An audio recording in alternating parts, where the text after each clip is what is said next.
Hello, hi, and welcome, dear viewers, back to this wonderful Charleston Chronicle of Vampire the Masquerade, Blood of the Covenant, Episode 2, Limbo.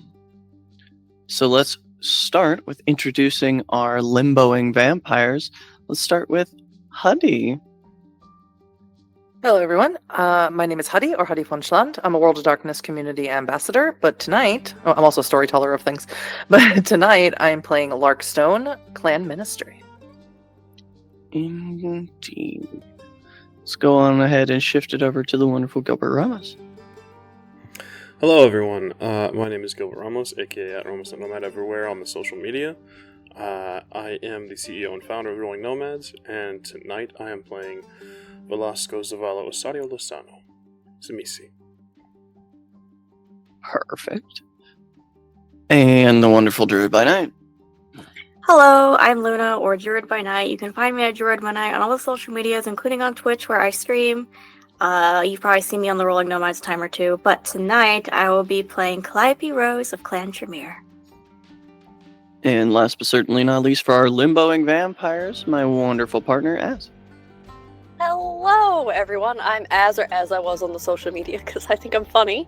I'm the previous intern here at the Rolling Nomads. You can catch me on things like Of Bane and Blood, our werewolf chronicle run by Huddy.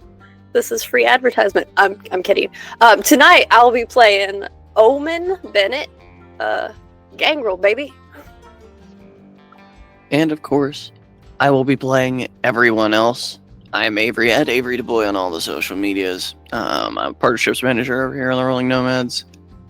And without any further ado, let's go ahead and get right into it. As you all gathered at Blood of the Covenant the night before, after doing some, let's say, field research, you all came back to Blood of the Covenant and then quickly dispersed as the sun was rising.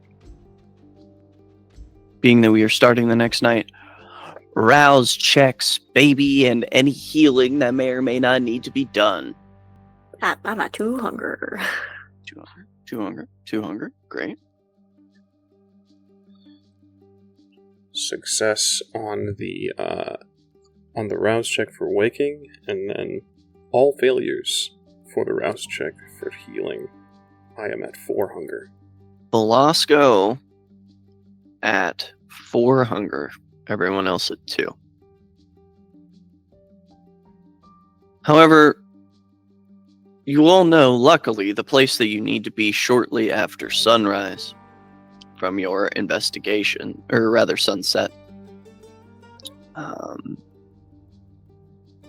There will be vessels aplenty, as through your investigation at the Brass Knob, you have found that this joiner, this person who's been selling the vice, is going to be at Nexus. So I need to know, do any of you get together before you head over there? Or does everybody go on their own? There is an open invitation to anyone who would like to stop by Velasco's if they so choose. I think I'll just show up at Nexus, since I frequent there a lot. Lark doesn't drive, so Omen probably picked up Lark. And then if she wanted to stop by any of the Coterie mates' houses, would have done so.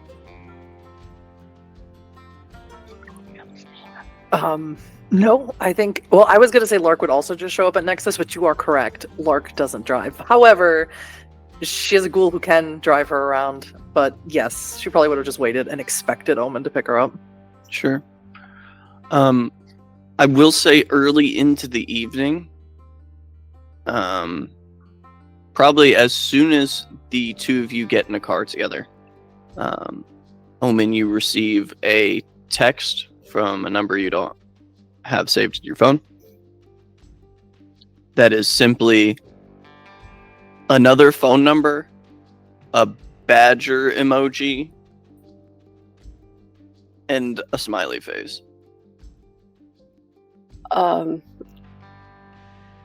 gonna look at the message and looks like you got what you wanted, and we'll also text back the thumbs up emoji, the middle finger, and a snake. No response. Do you want to message him now or wait till we get with everybody? I think I'd like to message him now. You want to do the honors? I mean, I'm driving, but sure. Well, let's live What could dangerous. The possi- omen. What could possibly go wrong? The last time we were in a car together, nothing. As far as I remember. Yeah, they'll be fine. Make sure Velasco's cleaning fees. Take it out of my paycheck. What do you want me to say to him? I mean, coming from me, it's not going to be good. Just tell him that his metal lark will be at Nexus tonight. All right.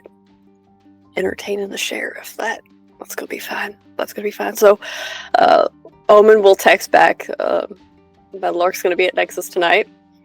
And then text the Coterie chat to be like, send 3 badgers, and I'm sure it'll be fine. Alright. Texts go out. Everyone receives said texts. And everyone arrives at the back door of Nexus in a certain order, to which I don't find narratively bearing on the story. Looks like Calliope is just kind of by the door on her phone, scrolling on TikTok or something, just waiting for everybody to show up.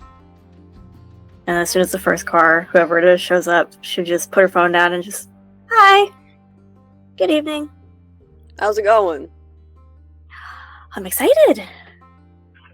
I mean, this is kind of your thing, so... Like, are we supposed to go to the other entrance, or... No, Max gonna let us in. Oh, okay. Alright. You're looking a little better there, man. Velasco will kind of not necessarily hide on his right arm. There's still like a heavy discoloration, some sort of like, it looks like it maybe is a burn or some sort of like wound that is kind of stretching up his arm, but now added a few more bracelets to kind of cover it up. He kind of moves his wrist about and says, "Yes, everything has a small price for what I can do. But we are getting there, as they say. Good evening, everyone." Would I be allowed to roll Sense the Beast? Sure. Not a great roll for me. Everything's fine, guys. Anytime a coterie goes to a club with one of them hungry, they end up all getting hungry, and then they eat the person who owns the establishment. Only one success. I just want to see how hungry Moss goes. He's hard to read, as always. You've always Yes. found his overwhelming hospitality hard to see through. Well, Lark will get very, very close to him, and we'll just say, "Are you thinking about bringing your mongoose into Nexus tonight?" But of course, Ellis escorts me everywhere. He is my protection, Miss Stone. Do you If he have gets yours? I'm sorry, could you say that again? Do you happen to have yours? Do you mean if I have Boa with me? Indeed I do. No, I have him tied up at home waiting for me. Careful when you leave your animals caged. They develop a sort of disdain for their owners. Boa likes being caged. Excellent to know, Miss Stone. Ms. Rose, this is your establishment. Are there anything we should know before heading on in? Well, this is Cam territory, and it is owned by the Toreador Primogen. So that, obviously comes with a certain amount of manners, I guess. I was about to say, this is not Calliope's place. Mr. Velasco, are you feeling all right tonight? Quite alright. I simply mean that your stomping grounds. Am I correct? You've performed here a number of times. I perform here often. Then I would say, by all good measure, this place is yours. Don't say that to Max. Yeah, Or we could say I'm curious what would happen. I've only seen her get ruffled like 2 times. It's at that point that the big steel door opens behind you, and one of the new security staff, Violet, pops her head out. She's about 6'5", almost 285, big bodybuilder, muscle chick type. She leans out. Right. I know you. She points to Calliope, and she says, "I know you." And she points to Lark. Who the fuck are you two? Forgive me, Velasco. Arm candy. these are my This friends. is That was me tonight. this is my puppy dog, and this is my muscle. All right. Look, just gotta ask. Y'all here to see Max? Yeah. All right. She's a little tense tonight. Just FYI. Come on. Any particular reason she's in a tizzy? I think you should probably ask her. Talking about your boss's business is the kind of thing that gets you fired. Sometimes it gets you promoted. Yeah, in a different company. Just so. And she walks you guys down this hallway that, of course, everyone but Velasco's been down before. Sort of cement hallway that ends up pouring out into this sitting room. It's deep red lighting. It's dim. There are rock and roll posters from the 60s and 70s all over the walls. Several of them that you can see Maxine and the Broken Stones, Max's band from the 60s on these posters. And it's relatively comfortable. There are several leather couches. There are mirrors and makeup stations, and at the moment, there is no one else in here. Did you happen to get my text, Velasco, about who's here? I did. I'm very much looking forward to seeing him again. We just had this conversation. Didn't he threaten you severely the last He time? may have, yes, but I think we've parted on amicable terms. I think that he may find my acquaintanceship more fruitful than he imagines. Oh, okay. All right. Okay. All right. I'll add optimist to the list of things that I know about you, Mr. Velasco. Go ahead and give me a composure and resolve really quick, Velasco. Absolutely. 6 successes on a crit. You feel your beast start to creep up the back of your neck before you steel yourself and root in the moment. As the door opens and Max enters the room, of course, for those of you who have not been in a scene with Max yet, Max is about 5'2", 5'3", mousy brown hair. She's wearing a coonskin cap and cut off denim jacket with a bunch of patches from bands that she toured with. She's into that more punk rock aesthetic of the Toreador and less of the high society. She walks in and she says, Lark, come here. And she kind of lifts you out of the seat and kisses you on both of your cheeks and runs her hand through your hair.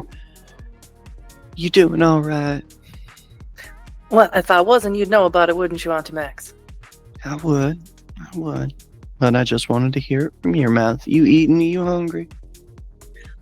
I mean, I could always go for a bite, but I'm all right now. Auntie Max, look at how many friends I've made. Aren't you proud? Well, if it isn't Miss Rose as well. Hi, Max. Hello.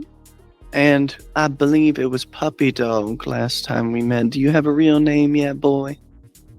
It depends on which ID you're looking at, ma'am. Omen. I know who you are. I'm being okay. facetious. Right, I just, And you must be... Velasco Zavallo Soriano. I heard there were 4 names involved, yeah.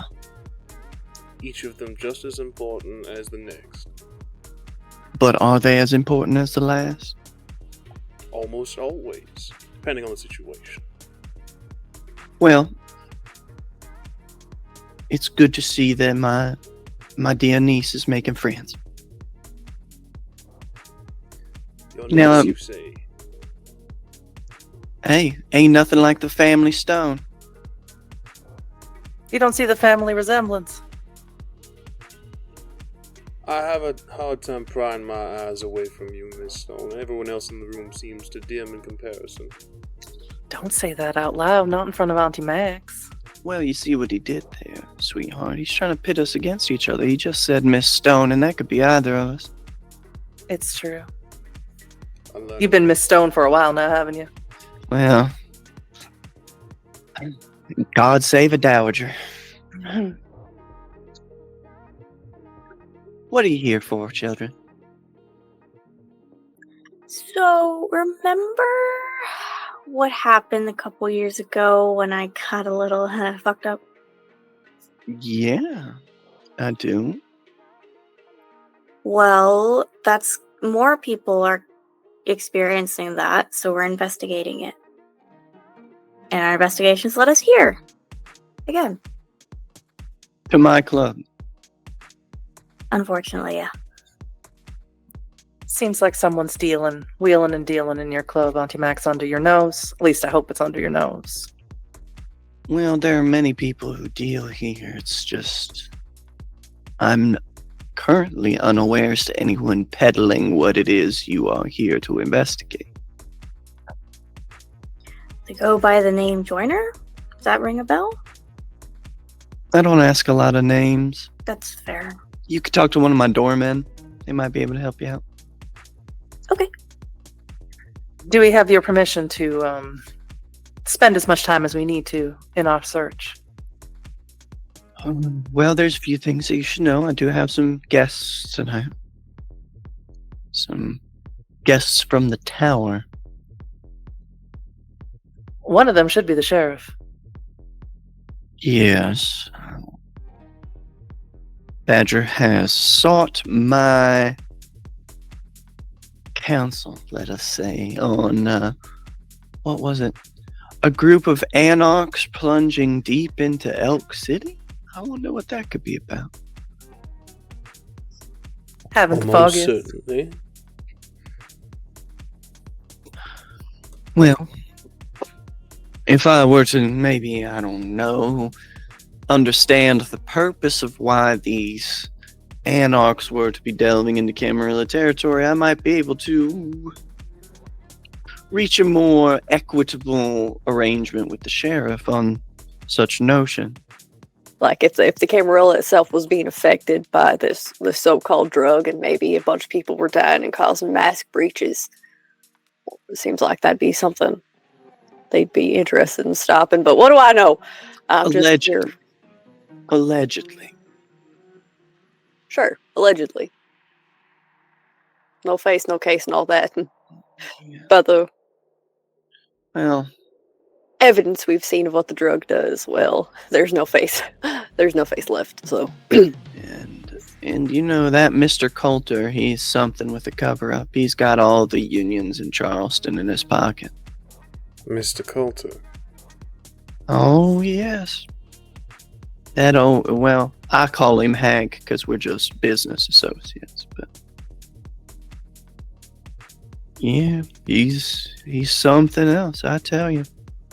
He's a man of industry, a man of business, if you will. And is he in fact a man or one of the nightly inclined? Well, of course he's like us. He ran the cover-up. He is the Camarilla Primogen of Clan La Sombra here in Charleston. Interesting. I don't suppose that he's on site tonight now, is he? No, he is much too elevated to concern himself with the things that happen here. Always a shame when those in power find themselves above. So you say. We are meant to be joined by one of the ranking members of Clan Banu Hakim this evening as well. Just be on your guard. Doesn't this place... Oh, go for it, man. After you, please. I was just seeing like what the rules were here. If they start a fight, I mean, it is technically your domain, or is this a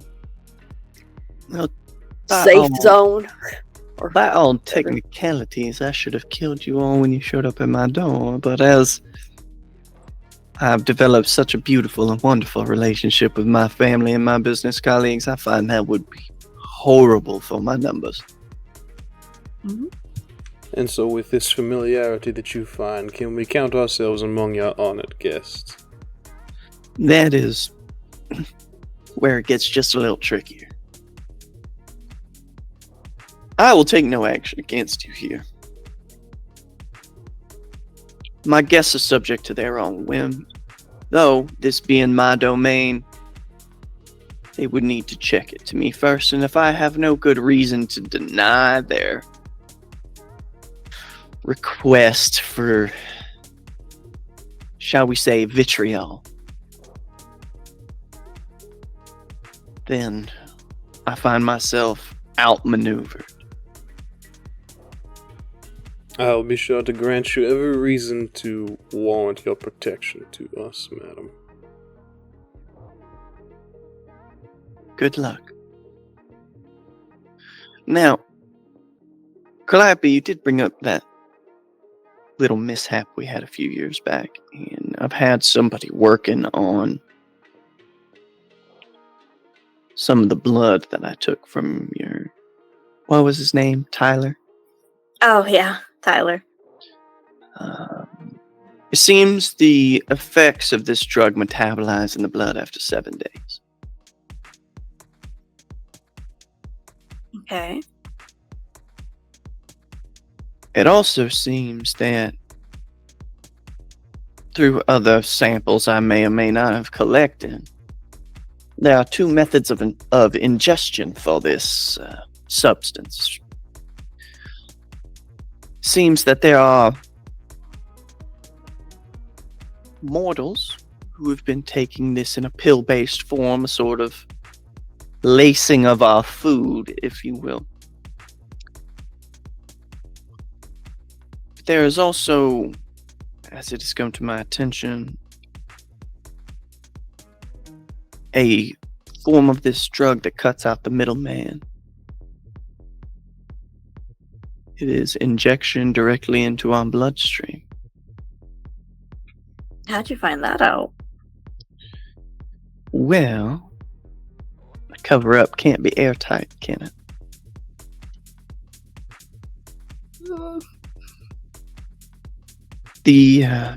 I'm sure you all heard about the little dust-up we had, or else you wouldn't have brought it up. Yeah, now they know. I may have had someone on the inside and seemed that the method of ingestion was found to used syringes in the good lady's bathroom. None of her victims had any discernible tract marks, so that would lead one to believe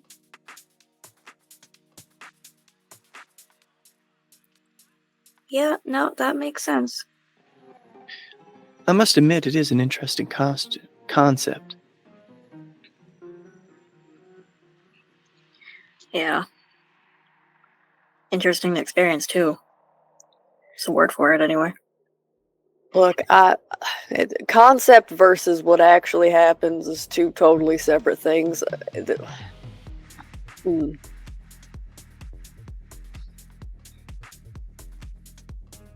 Is there any other effects that the injection might produce? We've seen so far from our own studies what can happen when you feed from an infected mortal, but does the injection induce anything else by your research? Well, there were a total of 8 fully exsanguinated ghouls at the scene of the crime, so an increased thirst for blood, hyperviolence. I would assume based on Calliope's symptoms when Calliope was drugged here, some form of heightened delusion. Mr. Ullman, does it align with your experiences? Yeah, hyperviolence, hallucinations. It's checking boxes.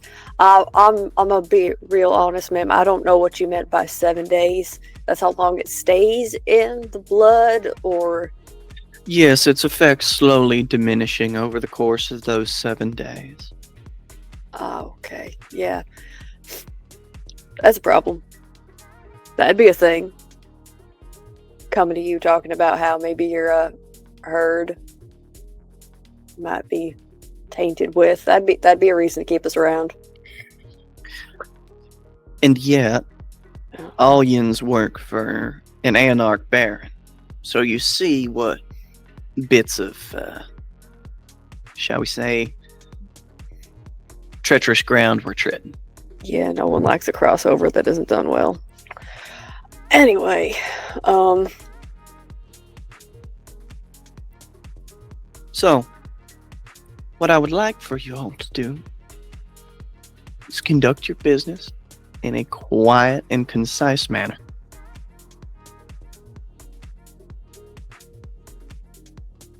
And have some fucking fun while you're here. If word gets out that Kindred aren't having a good time at Nexus, I'll be fucking furious. I'm sure that tonight will offer nothing but glowing reviews, madam. Now, I am inclined to clarify by what you mean by fun. If one was so inclined and had a bit of an appetite tonight. Well, you just asked my dear niece and my DJ here about what the food culture is like. Now, I have some business to attend to. Are there any pressing concerns? where exactly is Badger in your fine establishment? He and the meeting he's taking are in the VIP lounge rooftop tonight. All right, for Batman. Okay, thank you, Max.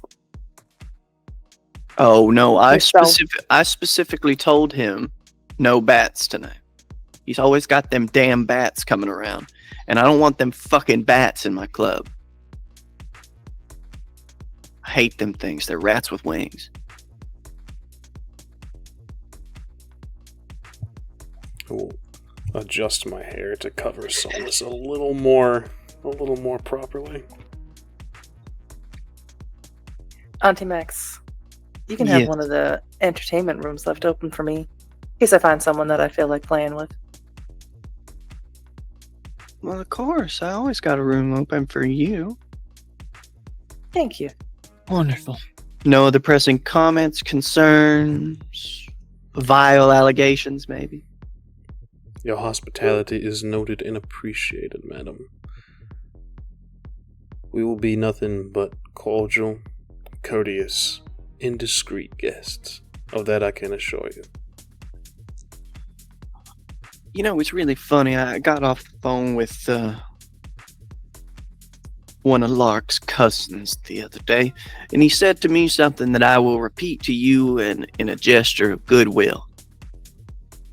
Don't talk about it, Mr. Velasco. Be about it. Just so, madam. And she kisses you on the forehead again, Lark. And I need to make a rouse check for Max really quick. She does get a little bit hungry. But you do feel the mental knock at the door from her Auspex, Lark. And she says via telepathy, you may want to be privy to the meeting on the roof tonight. I can get you in as an entertainer, but it'll cost you a favor. Lark will just smile, then she'll nod, and then she'll say, I bet that was Cousin Malachi, wasn't it? He's always saying the silliest shit. Well, he started talking to me about how I needed to loan him a few thousand so that he could start coin mining. Like I said, he says the silliest shit, doesn't make no sense. I think his daddy didn't tan his hide enough.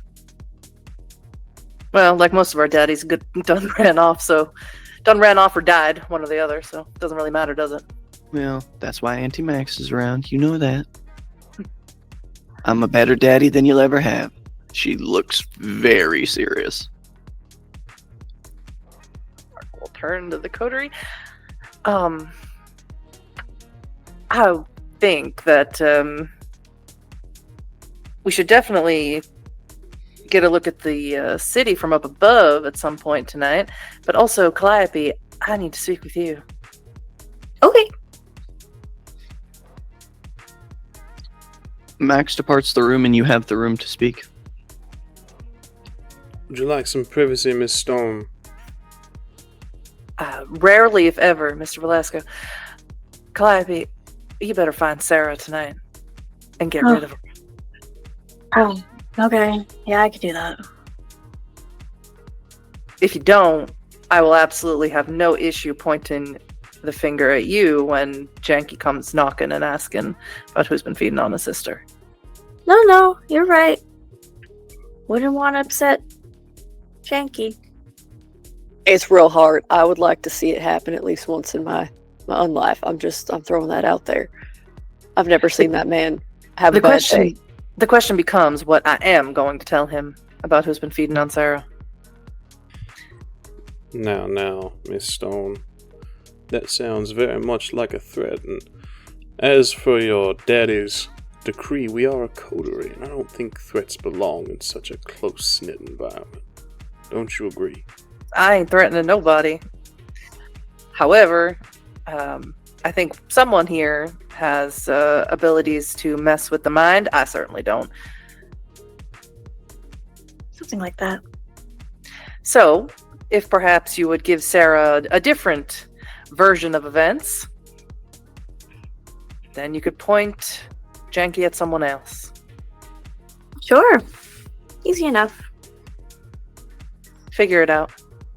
Like Badger, just as an example. No, that would be really funny. Right. And Mr. Velasco, when I threaten someone, I'm not quite so coy about it. I can't wait to see it, Miss Stone. Let's hope you never have to. Anyway, rooftop? I mean, we could go to the rooftop, or if you want someone on the floor, trying to find Joyner. Well, someone should definitely go with Calliope to find Sarah. I assume she's not up on the roof. No. I will join Miss Rose. Wonderful. If you want to stay, look for Joiner, puppy dog. That's all right. I know my way to the roof. Look, okay, here's the thing though. If we get up there on the roof and Badger sees me, it's gonna cause all sorts of problems. It ain't no problem, honey bun. I mean, I'm coming, but No, I think it's maybe is a better idea for you to sniff out Joiner.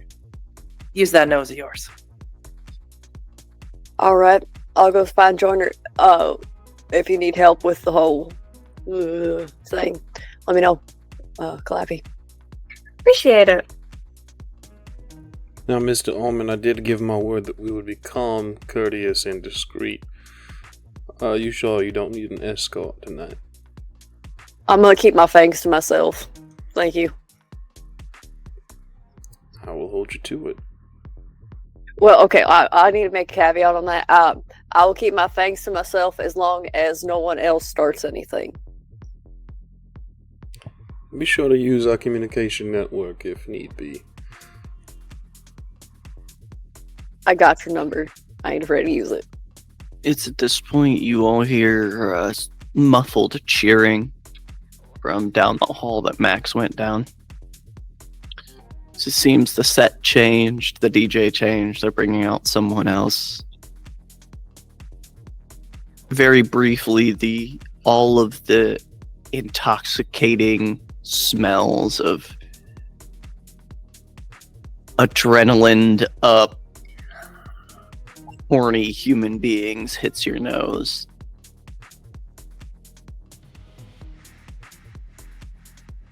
And very much like sharks when blood is in the water, a certain buzzing tension fills the air in here. As all of you head down this hallway, because even to get to the roof, all of you are going to have to go through this hallway out into the main body of the club. There are more posters. The walls are graffitied up in here. Anyone who has a cult can give me an intelligence and occult roll as you walk in. Yes, please. Nope. 2 successes on 2 dice. That's Both hunger dice. wild. 2 successes and a bestial failure if it's not enough. 3 successes. 2, 2, 3. 2 is the number I was looking for. So as you all walk down the hallway, you see in a bit of graffiti something that certainly sticks out, especially for this being Camarilla domain. You see very clearly the broken mirror, the symbol of Clan Malkavian graffitied onto the wall in this hallway. You don't know how you've passed it a million times, Calliope and Larkin have never seen it. Can I activate Sense the Unseen? Sure. Did I see anything? The space around it is not right. This is some sort of beacon, you might think. It is a concentration of energies. Huh. You seem perturbed, Miss Rose. Anybody else see that? I'll point to what I'm looking at. To the broken mirror. It's a symbol of those nutty vampires. Yeah, but it's weird. It's like... Have you ever met a Malk? They're least favorite clients. Oh man, trying to make IDs for them is a pain in the dick. Nutty. I said nutty. Is that not enough of a descriptor? What do you see, Miss Rose? It's just like looks like a bunch of energy. This is kind of gathered on it, but I can't make out much else, much more about it. Weird. Like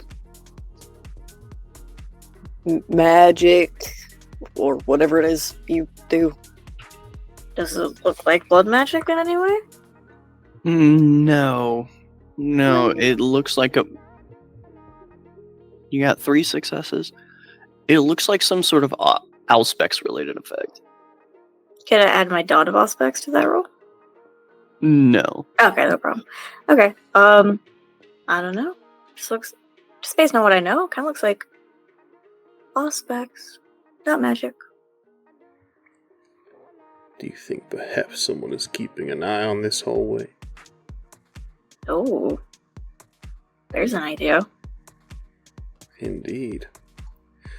And we've lingered for quite a while. Do we think it is safe to linger for much longer if that is the case? Probably not. Let's be on our way then. Keep a mental note. We can investigate further at a more opportune time. If that is if everyone is in agreement. I mean, I can keep an eye out while I'm on the floor. I think that would be wise. And I'll be right down on the floor if you need me, Lark. Okay, just give a holler.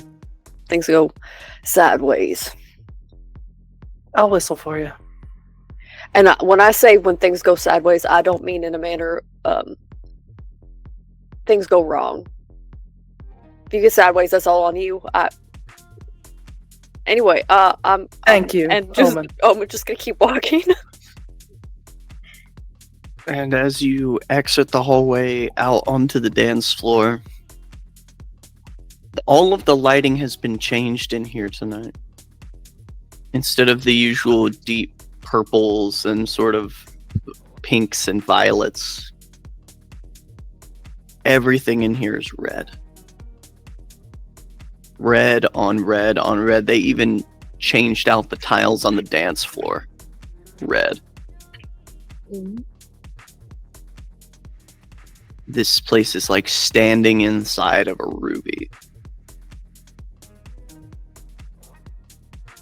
Now this is my vibe. Make a note. They've done something up for you then, Miss Rose.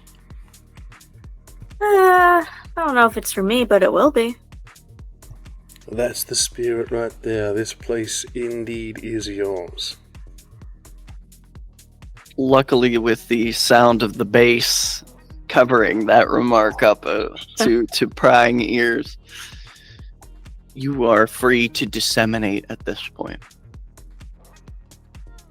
Now I need to know... I know Lark and Velasco, you said something about... Or not Lark and Velasco, rather Calliope and Velasco. You said something about hunting. Yeah, I was also going to text Sarah and see what she said. Privately, not in the group chat. Noted.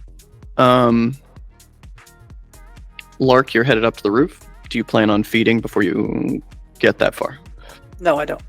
Okay. Omen, you were specifically looking for Joiner.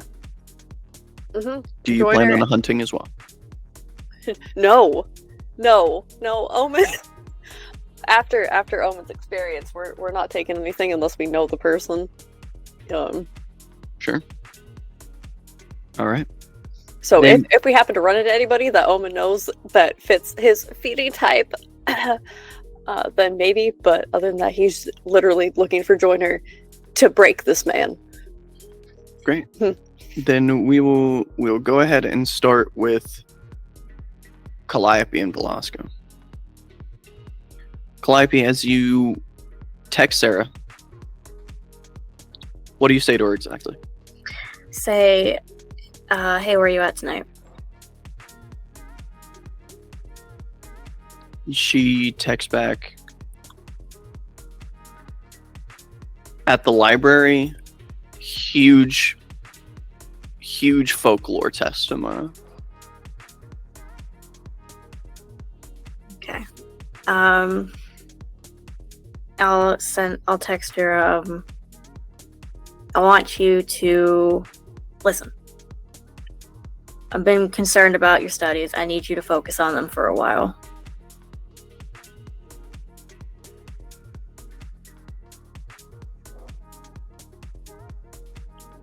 You get a text back. I'll be at the club in 5 minutes. Jesus Christ. Okay. Something the matter, Miss Rose? Well, when you try, I'm not very good at breaking up with people, apparently. They just come running back. You have a way about you, Miss Rose. It's good to know. A lot of people seek those qualities. It's annoying sometimes. But I guess. Will we have a guest then? Yes, As you all know. Sarah will be joining us. Or at least coming here soon. Excellent. Be a little more harsh about it, I guess. All the best way to deal with the equation. I guess. Well, while we wait, said you were peckish? Famished, some might say, but I would be more inclined to feed if I had a better eye on the buffet, as it were, before its preparation. Okay. Well, come on. It's difficult. Do you have any particulars? Anyone that you know for certain wouldn't be tainted? Oh boy, I mean, I would say I know my fans wouldn't be, but I'm not so sure anymore. And one of them is out of the question now, apparently. So, gosh, I don't know, it's a dangerous game. Either they are or they aren't. It's while you're having this conversation that a woman stumbles off of the dance floor and kind of into your arms, Velasco. Oh, wow, look at that. And just reaches up and like twirls your mustache. She's like, "Oh my god, you're so handsome. Where are you from?" Local, madam. You seem a bit undone this evening, if I may say so. You're not like them other boys, is you? I think with time you would find very much not so, that's correct. You're not gay, are you? I don't have an inclination toward one or the other or any. Oh, I like that. I always thought about having two guys, and she just begins to like pull you onto the dance floor. I will hold fast. Come on, let's go. Let's have fun. I'm afraid, madam, tonight I am spoken for. I will look to Calliope. Oh, I go both ways too. I could take both of you.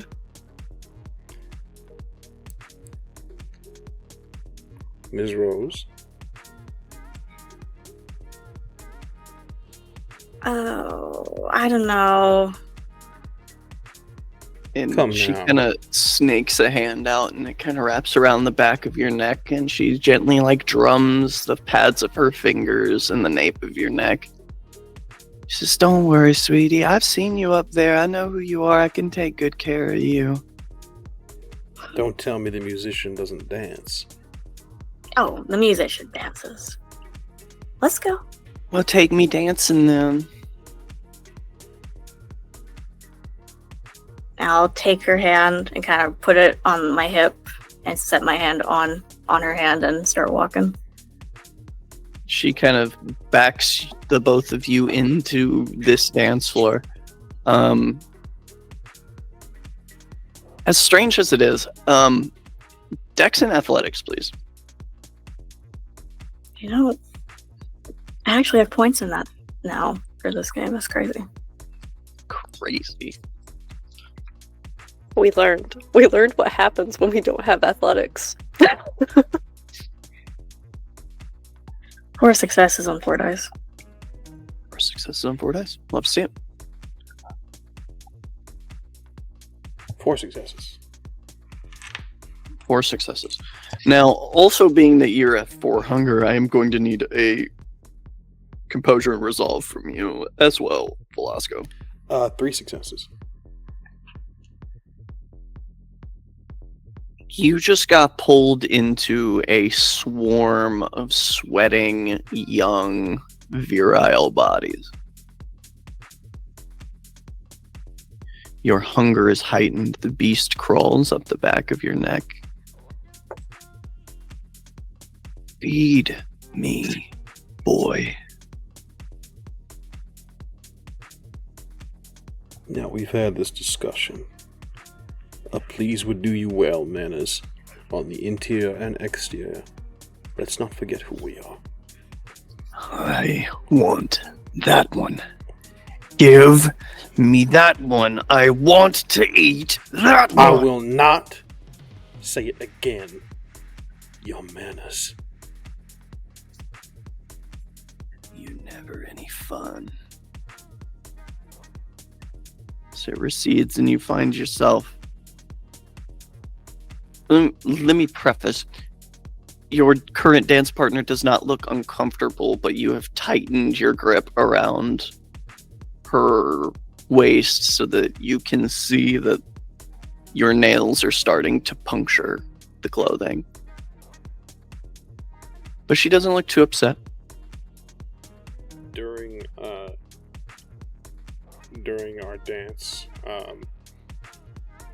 the three of us, I will kind of half twirl her so she is facing Calliope. And Well, we'll get to that. Because as you twirl her, you don't see Calliope. In those moments where Velasco was locked in, and the dancing was happening, she only rolled one success. So, this yet unnamed vessel, kind of going in a switch between focusing on the two of you, kind of stumbles into you a bit, Calliope, and it knocks you back into the person behind you. Who kind of puts an arm around your waist, maybe not fully realizing who you are, and spins you off into another partner. And it all happens very quickly, though you do manage to maintain your balance. You're not going to hit the floor and potentially be getting stepped on in this moment. Mm-hmm. But as you take one final spin, you do find yourself in familiar arms. Though perhaps not what you were hoping for. As you see, complete with his sunglasses and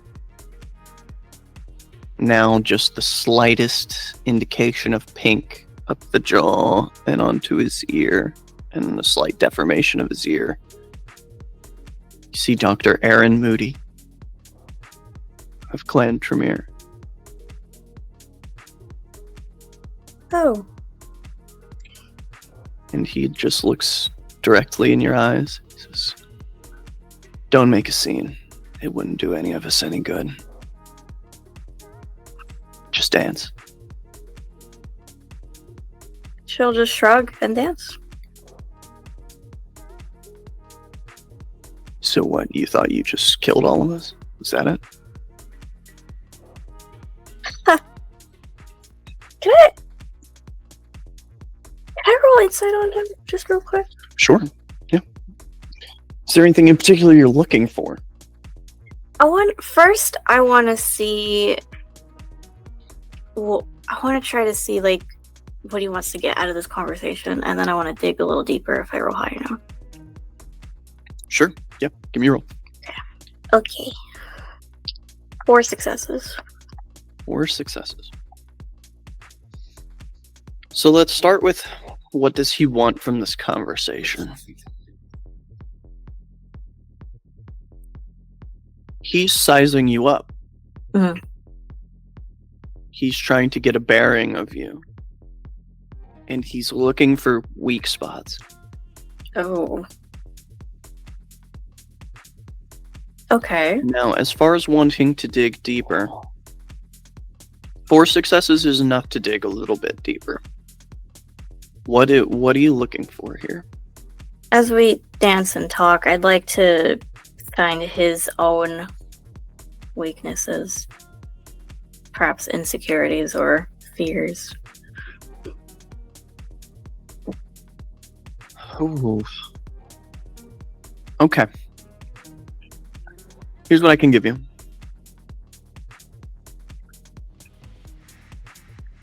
he looks uncomfortable around this many people at the very least.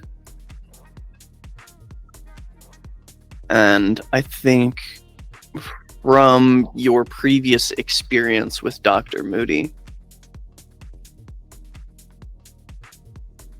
it's maybe less of an insecurity and more of just a blanket weakness. Mm-hmm.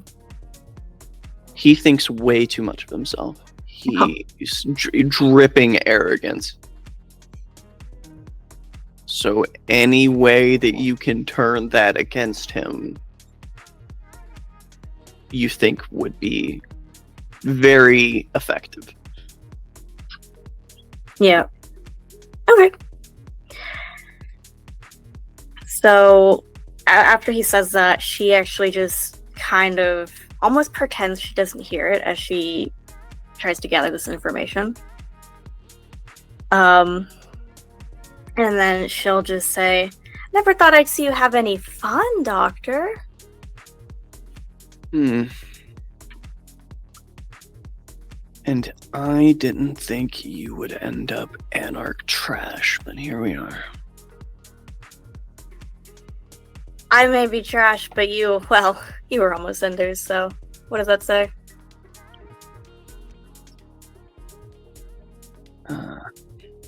I see. Word games. Delightful. Though I'm very sure we didn't come here to play games. No, I came here to dance. I don't know what you want. Of course.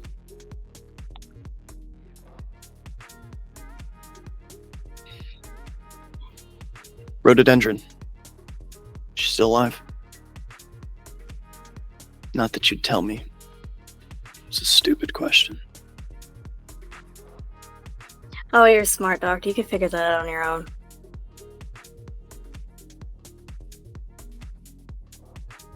How'd you get in?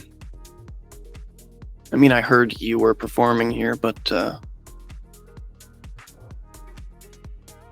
dragon that you came in with on your arm, that's impressive. Well, I perform here. Obviously, I'm friends with Max. Was that right? Duh. You're smart. To know.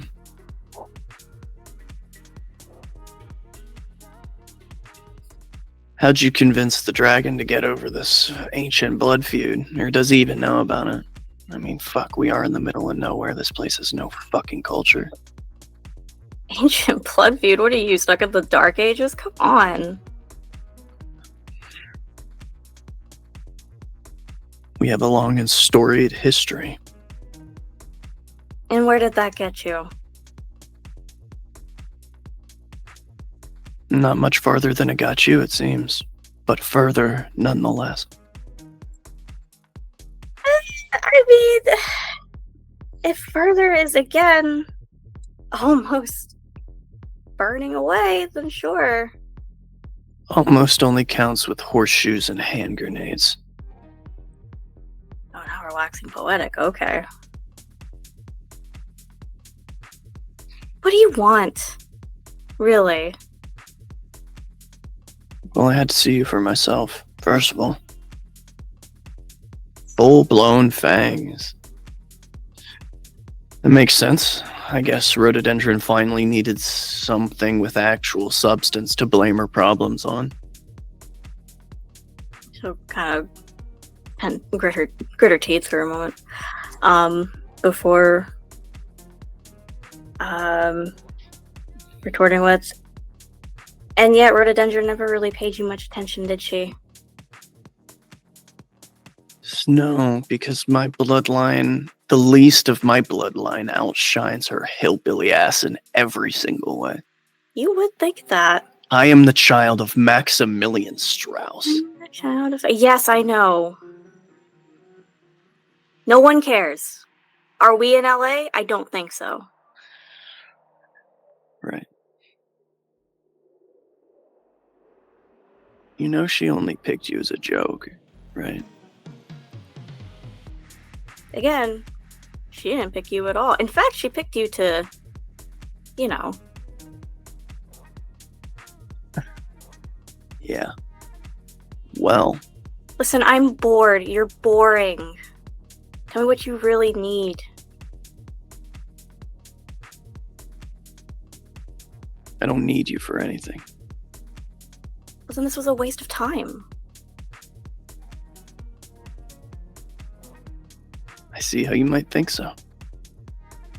But you walked in here with a gangrel and a Siamese? Interesting. Yes, that's what happens when you're a bit more progressive and not stuck in 1500. I think the only difference between us is I have ambition, Calliope. If I burnt a chantry to the ground, I would have done it for a reason. Not just to make mommy happy. Clearly, you haven't been paying much attention to me then. She murdered the only woman who ever cared about her, right? In front of all of us. Tore her to pieces. Because she got censured. A light censure, at the very least. She was not allowed to feed outside of the chantry for a month, and she challenged her sire to a ceremony and tore her apart with rose vines. Why do you think I got my name? My new name? Because she's gonna use you in the same way she uses those plants and discard you. You stupid bitch. Oh, you finally stooped to using just normal words. Okay, so we're doing that. I thought you'd never stoop so low, Doctor. Wow. You really think your words cut? I don't care. You will. Listen. Rhododendron is where she is because she's better than you. And soon, you may find me in the same spot. Yeah, we'll see about that. Pretty house in the hills. Think I just didn't know where you all were. Then why did you lead with "Is she alive"? I was pretty dumb. He leans in. Because my person on the inside hasn't been talking about her. And he kisses you on the cheek. Did not consent to that. I'll see you later, sister. Go have some fun. Get a drink. Jesus. And as he makes his way off, we'll quickly pan over to Lark heading up the steps to the rooftop. When you get up to the rooftop door,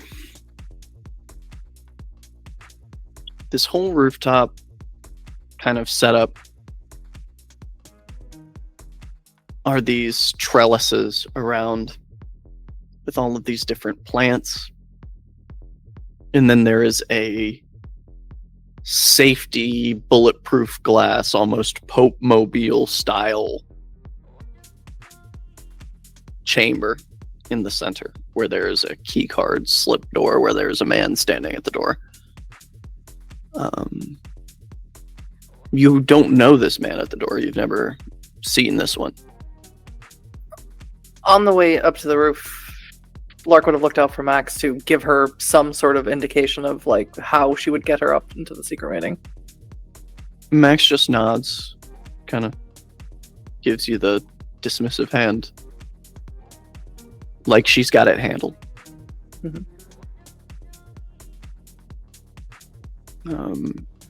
As you approach, the man at the door kind of looks you up and down, pulls his badge, scans it. You hear the multiple locks unlock. As he opens the door, gestures inside. And she'll walk in like she belongs there. And you see that Badger is sitting there across from a woman you are not familiar with. Well, Lark's going to turn on awe, and she's going to walk right up to Badger and, I don't know, based on his physiology, if it's possible, sit in his lap. It's uncomfortable. His knees are slightly up at an angle, so it Mhm. makes it a little weird. Yeah. It's like getting in a hammock with someone you're not dating. She's gonna get in his lap. and, she's gonna say, "Well, if it isn't Badger, did you get my my message?" Yeah, I got your message. I arranged myself to be your entertainment for tonight, just for you. And he kind of like looks over your shoulder at the woman across from him. Yeah. She'll take that look at me and go, "Are you gonna introduce me to your friend?"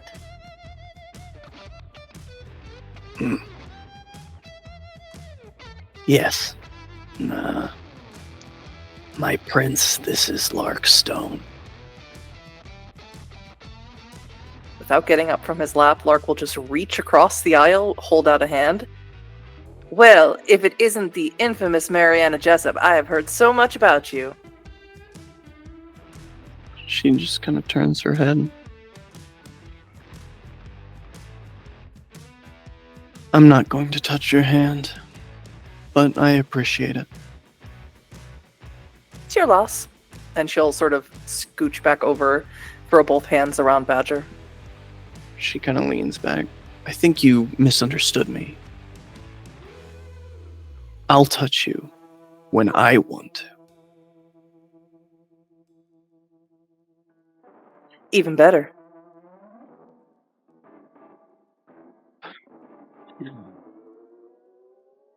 Lark Stone, huh?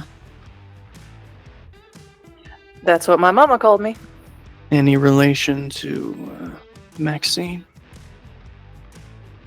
Well, you know what they say about Charleston is that all the stones are related, because they all be rolling together. I have heard. Interesting. Not like we're running around doing DNA tests or nothing. We don't have the money for that. Indeed.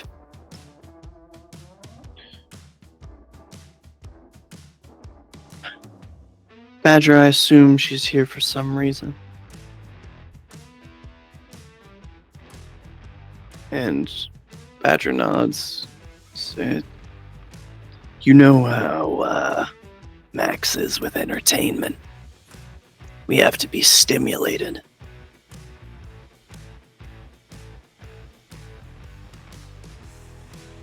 Mariana nods.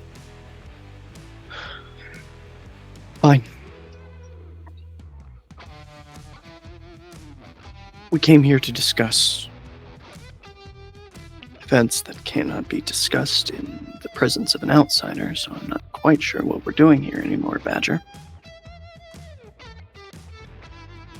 He says, no. This is one of the ones that I saw. So we can talk about whatever we want.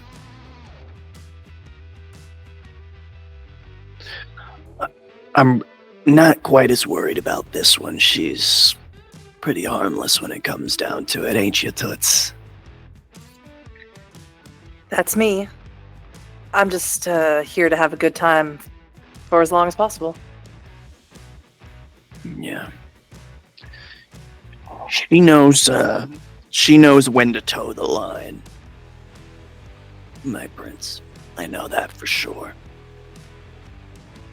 And I think, and he reaches up and you feel his very leathery, scaly lips on the back of your neck. I'm very sure if we offered her the right compensation, that we could have a man on the inside. And Lark will respond, "You keep paying attention to me like that, Mr. Badger, and that's all the compensation I'll ever need." Mariana nods. Is that right? I need attention as much as I need vitae. And she reaches up and touches an earpiece. Bring a vessel. She says,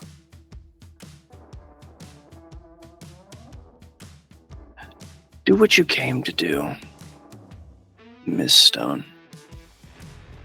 And then I would like to have a conversation."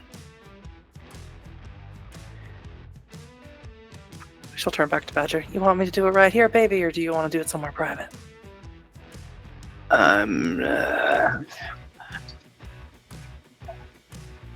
There's nothing about me that the prince hasn't seen, so Well, let's see if we can't change that. let's find out. And I will make a roll for a lap dance if you like it. Sure, yeah. In this case, Or a striptease. It's Badger's choice. being that he has long and unwieldy claws, one may end up being the other. Sure, let's do both. Unintentional striptease, it better be the name of one of the cover bands that opens for Calliope. I have a question though. I have an answer. How eccentric can I make it? How eccentric do you want it to be?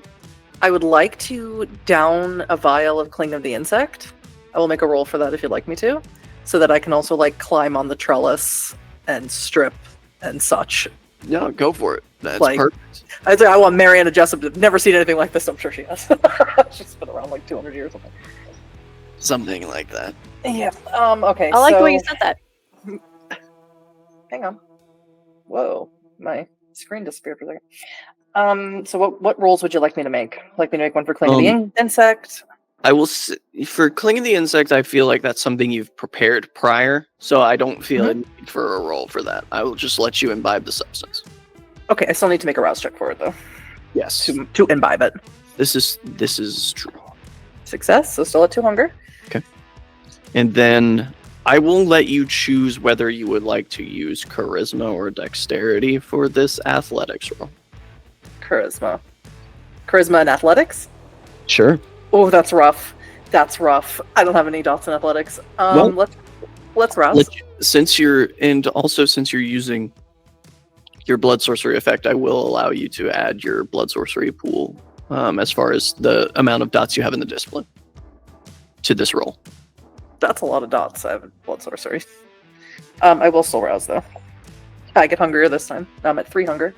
That is 4 successes. 4 successes. With your hunger increasing by 1, as you get into the movements and pieces of clothing go missing, you catch Mariana Jessup's facial expression, though the purpose of this was primarily to entertain Badger and his strange delights. Casting eyes over at potentially the most powerful kindred in the city and catching her gaze, the way she exudes power, it eeks from every pore. She is statuesque, she is gorgeous, she is muscular, she is powerful in every sense of the word. And as your hunger creeps up, you can't help but think what that power tastes like. Then Lark would, if that's the case, then Lark would focus more on Mariana than Badger towards the end of it. And while Badger seems maybe a little disgustingly more titillated by that fact, Man. Mariana seems to just be regarding you very evenly. She has very little outward expression. And by the time that you've finished and you are bare before her, she just looks over to Badger. You can leave now. Handle what I told you to handle. And if they're making trouble, kill them.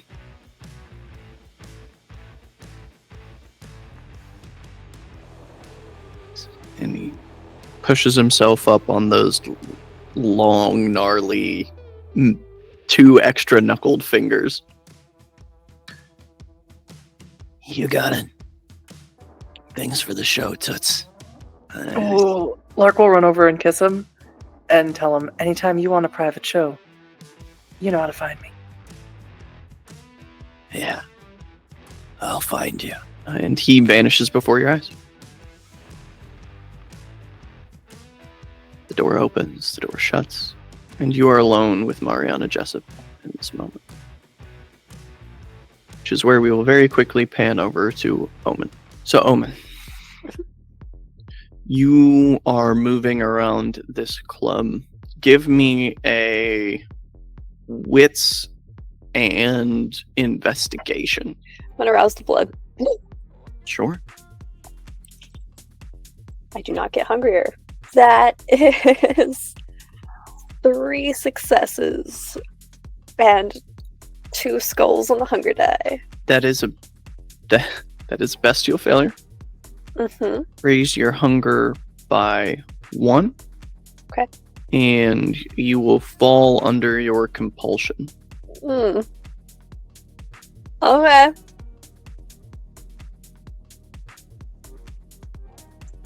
Everything is loud in here. Your bestial instincts begin to kick in. Omen starts, like, first the hat goes. Then the shirt. Then anyone who gets too close, he's pushing away. Yes. Mm-hmm. And there are many people that are too close until you finally end up moving up to the end of the bar and kind of shoving the dude off the seat and scooching it all the way so that your back is to the wall at the end of the bar. And the bartender slides down to you. How you doing there? You alright? What? Yeah, I'm fine. Uh-huh. Yeah, fine. How's your night going? And, like, digging his hands into the counter. I'm fine. Are you good? Do you need me to call somebody? No, I'm just waiting on my people. It'll be fine. I was looking for somebody, and it's just I didn't realize how loud it gets in here. I didn't realize how loud. No offense, man. You don't look like you came here to be here. But I am here. I'm here. I'm here with Clappy, actually. Just she's busy entertaining someone right now. All right. Do you need, like, a quiet room? Like, what's your deal? You overstimulated? A quiet room would be. I just need a minute, man. I'll be fine in just a minute. I was trying to find. Yeah, no, I was supposed to find this guy, and Omen gives a description of what Joyner looks like. Hey, I'm not really supposed to. We've had deals with stalkers here before. I'm not really supposed to talk about clients. What do you mean? What? You can't talk about clients? That doesn't make any sense. Like, we can't talk about people who come into the club. I'm real sorry. I'm just not.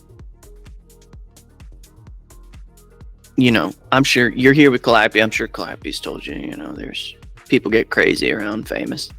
That's all I know is I'm supposed to find this dude for her. That's my only job. So, You doing this for Clappy? Yeah. Now, I will remind you that under your compulsion, you take a 3 dice penalty to any rolls involving manipulation. Uh-huh. So, I'm going to ask you for a manipulation plus subterfuge here. Uh-huh. We're just gonna... same scene, so the blood's still aroused, right? Yes. So sweet. I got a messy crit. Got 2 10s on the hunger die and a 7 on the regular die. So a messy crit. Your hunger is at 3. Yep. Will increase to 4. Okay. As again, lights, sounds, smells. There's so many stimuli here. It's like, all right, man. Look, if you're doing this for Calliope, it can't be that bad. You're fucked up though. Like, I need you get that you're fucked up right now, right? I understand where I'm at right now, and I understand that you understand where I'm at right now. So if we could just end this conversation, I can do my job and then get the fuck out of here. Would be wonderful. It would be perfect. Normally, I could help with this sort of thing.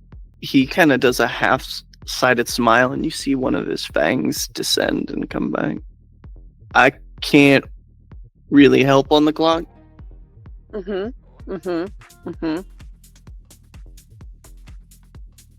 dude you're looking for is here. I mean, I saw him tonight. I would check bathrooms. But also, looks like you also didn't grow up in a poor neighborhood or the rich neighborhood, really. Somewhere in the middle, but now you're poor. You get me? What does my financial situation have to do with what I'm here to do? Is this some sort of like half-assed like? He holds his hand out to you, and you see that there's an Ankh branded into his palm.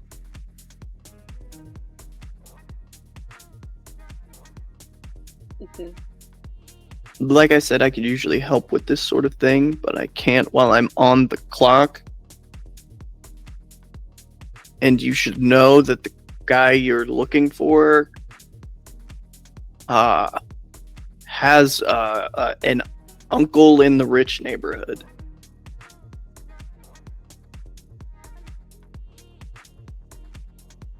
Fantastic. Wonderful. Good to know. So maybe be gentle if you can manage it. You look pretty fucked up. Every day of my goddamn life, I'll get out of your hair. He leans across. If you can get me out of here, I'd appreciate it. Get you permanently off the clock. Yeah. That's the vibe. Well, if you find my shirt wherever it went, there's a business card in it. Just... yeah. Yeah. Yeah. Check the bathroom. Any cameras in there that Max has got is important. No cameras here. No cameras anywhere here. Max is big about no cameras here. Good. I'll talk to you later. Better see you soon. Yeah, I'll try. And Omen's gonna head towards the bathroom, looking at anyone who's possibly causing an issue because he's hangry now. As you move towards the bathroom, kind of scanning and scoping out prey. This is where we will take our very quick tech and bio. We'll see you on the other side. Hello and welcome back, dear friends. As we move the scene away from Omen.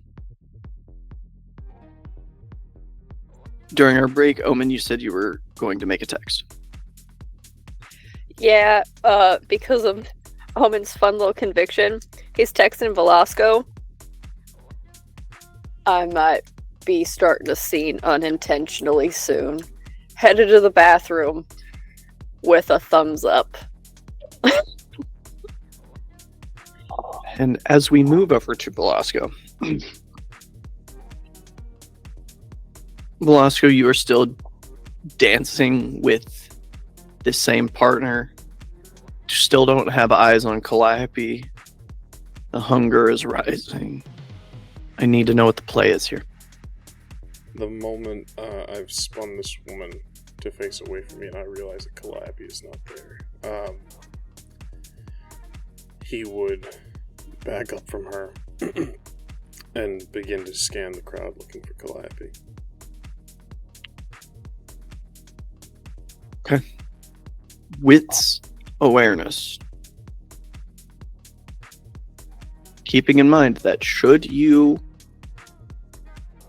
get messy here, this could take you to 5 hunger. Yes, sir. 3 successes. You see Calliope's big hat in the crowd and white knuckle gripped on the edge of your own hunger. You can make your way over if you see the need. Absolutely. I will say nothing to the woman. I will march over, and as my phone vibrates, I will quickly check it while I'm sort of brushing past and shoving through the crowd. Sure. Takes a minute, but I'm not going to require a roll here as you make your way to Calliope with Aaron Moody swiftly disappearing into the crowd of faces. Miss Rose, don't tell me that you found yourself bored with my company. No, I was bored with the company of somewhat of a ghost. Yeah, good to see you. So much better to see you. We have a slight hiccup in our operation. Omen thinks that they may be about to have a incident. And quite frankly, I am very near one myself. Okay, noted. We should not let that happen. Either way. To either of you. If you might escort me to the men's room. Yeah, I got you. And I will do so. As the two of you kind of break off the edge of the dance floor, another arm slips into yours, Calliope, as Sarah comes up beside you. Hey, what the fuck was that text? Hi, Sarah. I'll just keep walking. Listen, we need to talk. Everything's cool, everything's fine. We just need to have a conversation, so. It doesn't sound cool or fine. You telling me to stay away? Listen, the lost in translation through text, as much as I want you to study, it's probably better we have the conversation in person. It sounds like you're breaking up with me and we aren't even together. I'm not doing that. How far along are we to the men's room? You gotta make your way kind of around the club. It's sort of in the back near the back entry and exit. Gotcha. No, it's not like that at all. Listen. Oh my god, who's your friend? I'm so sorry. Hi. Pleasure to make your acquaintance, Velasco. If you might pick up your pace just a bit more, madam, if you're going to be joining us. Yeah, that's fine. Yeah, sorry. He's a little grumpy tonight. Anyway, I just wanted to say we're still good. We're still gonna hang out. You can still stop by, but I just can't do anything, more than that anymore. 'Cause I'm spoken for. And she'll kind of squeeze Velasco's arm. Do I need to let Bestia know as well? Or how taken are you exactly? I'm, super taken. She says in her head. Alright, I'll let everybody know. I mean, congratulations, I guess. I appreciate it. Yeah, I didn't mean to scare you. I just needed, Well, truth be told, you're not the only person that texted me asking me where I was tonight and why I wasn't here. So I was gonna come down, probably. I mean, Are you okay? Oh, well, yeah. No, my My brother was just telling me to come down here, and yeah. You never told me you had a brother. Yeah, we don't much get along. He's a bit of a fiend, and I don't have time for that in my life, really. That is so fair. You need to focus on, on you. Yeah. That's the first time you've ever said that. Is it? Well, that's my bad, because I do believe it. I mean, you usually love our focus on you, so I guess I'm just sort of confused, maybe, but we don't have to talk about this right now. Your friend looks like he's about to upchuck. Yeah, unfortunately, like I said, not doing well. And feel free to correct me if I'm wrong. Velasco, you are not stopping to feed on the way there. Not on the way, no. No, my focus is on taking care of Omen. Yeah, as we're walking, I'll kind of give her what I think is a reassuring squeeze, and say nothing needs to be too different. I still love your company. And she kind of leans in as you get to the men's room, and Velasco, you're free to head inside. Yep, I don't know. She just kind of excuse me, ladies. Sarah just kind of leans into you. Are you trying to keep us up as a sneaky link, or I don't understand what you're doing here? Listen, I like Bastien, but we both like what we do. Mm-hmm. And if you like that too, I feel like you shouldn't have to hide it from this guy. It's not like that. It's... Babes, he looks like a serial killer. Yeah, I know. We get that vibe. There's a whole song about it. It's fine. Yeah. Yeah. I'll kind of lean up against the wall. You didn't tell me you had a brother. What does my brother have to do with us fucking? You don't like it. Oh my god, Janky. Oh my god, this is so embarrassing.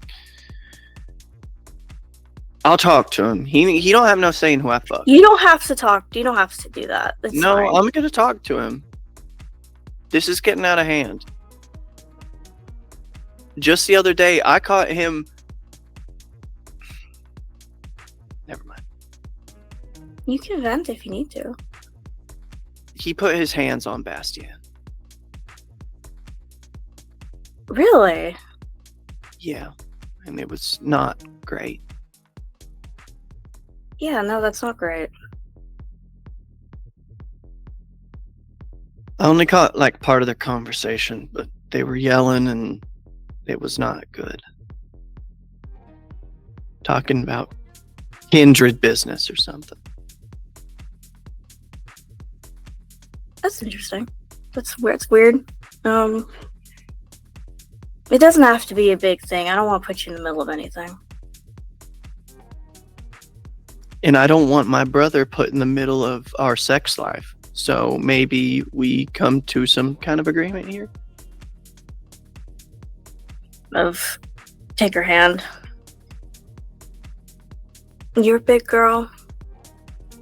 And you're free to do whatever you want. And what I want to do is you 10 minutes ago. So can we get a room? Or what are we doing here? I can't do that tonight, unfortunately. I am... My God, he's in the bathroom. Men take forever in the bathroom. We got time. No, it's not like that. I just, I have somebody to take care of tonight. I need to be focused. After? Put my hand on her cheek. I'll let you know. Alright, now I'm all kinds of out of shape. I'm gonna go get some fucking Coke. I mean, okay. Yeah, like I said, you're a big girl. You saying it like that somehow isn't sexy? Please stop. Okay, now I'll stop. She heads up. Lark. As you stand across from Mariana Jessup, she kind of reaches up and clears the thick braids from her face and back over her shoulder, and she gestures to the couch. Lark will sit on it, naked as the day she was born. You understand I have to act like I don't know who you are with other people around? You get it, right? I mean, yeah, I've, been with lots of people who have to pretend like they don't know who I am in public. How does that make you feel? Special. How does he treat you? I know a lot of he's. You're gonna have to be more specific. You know who I'm talking about. Let's pretend like I don't. Elliot. My daddy treats me real fine. Sure about that? I mean, he could get me a nicer place. He could get me nicer clothes, but he ain't made of money. That's what he tells me anyway. That is what he tells you. Do you even know his real name? I do. I've never found that to be all that important for what we do. It becomes important. It's the premise. When a man realizes he can lie to you about who he is, he understands that he can lie to you about anything. Men accept what we give them and somehow delude themselves into believing that they're in power.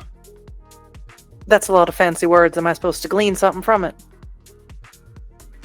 Suffice it to say, I know a thing or two about having a sire that uses you for the things that they want. Of course, we all do. It's part of our shared species. Why do you think my daddy uses me?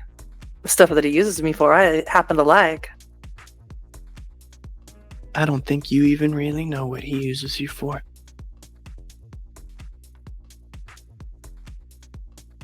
After all, he kept such a beautiful little metal lark like you, kept up in some caves beneath a church your whole life. Yeah, but I was doing real fun stuff down there. Maybe, but you did it in the dark. I like to think I do my best work in the dark. I don't know, after what I just saw, I think you might do some good work in the light, too. Oh, did you enjoy it then? I couldn't really tell. I enjoyed the object lesson of it. You understand something about power that I can't seem to instill in my own childhood. And what would that be? It doesn't matter how low you gotta stoop down to grab it. The only thing that matters is that you have it in your hand when you come up for air. There's a sexual innuendo in there and I'll dig it out. Good. Keep making the jokes. Makes people underestimate you. That's where I learned that I had made a misstep. I've always carried myself maybe a little bit too serious. But then again, we come from very different backgrounds. Oh, Mariana Jessup, I could certainly help you find the fun. No, you can't. It's another place you've learned a lesson where I made a mistake. Now,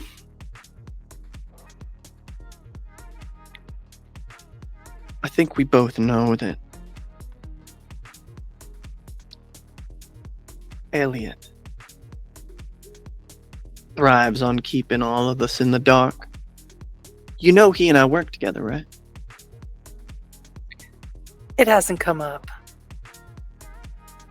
Yeah, you see, Elliot comes crawling to me about what information do I have on Scarlet Moon, and I give him a little bit.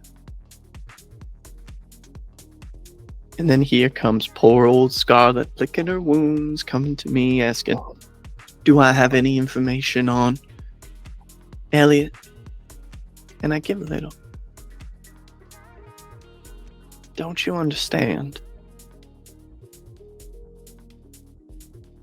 Not a whole lot. If you just sharpen up a little bit, you might be able to wield power. You certainly got the notion for spite in your blood. I don't know, Mariana Jessup. What if all of y'all been handling power the same way for centuries and doesn't seem to go very well after a while? The only reason this entire city has not fallen to Sabbat incursions from Richmond is because I have kept your sire in this childish feud with Scarlet alive, so that I am not fighting them and the Sabbat at once.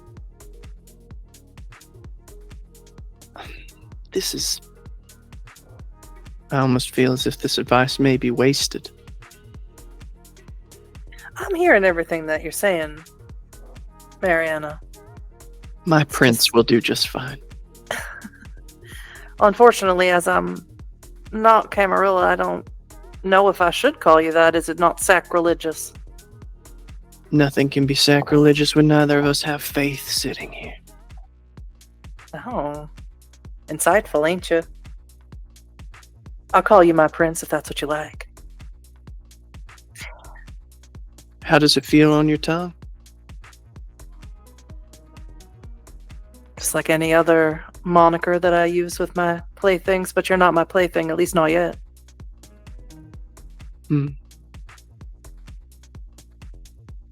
And I take a little bit of time to understand things. I always tell people that I don't hold much with stories. They don't mean a whole lot to me. I need to get in things, feel around, tactile. So it's not wasted. It's just not instant gratification. I do know a thing or two about that. I knew Elliot's sire, Rob, for many years.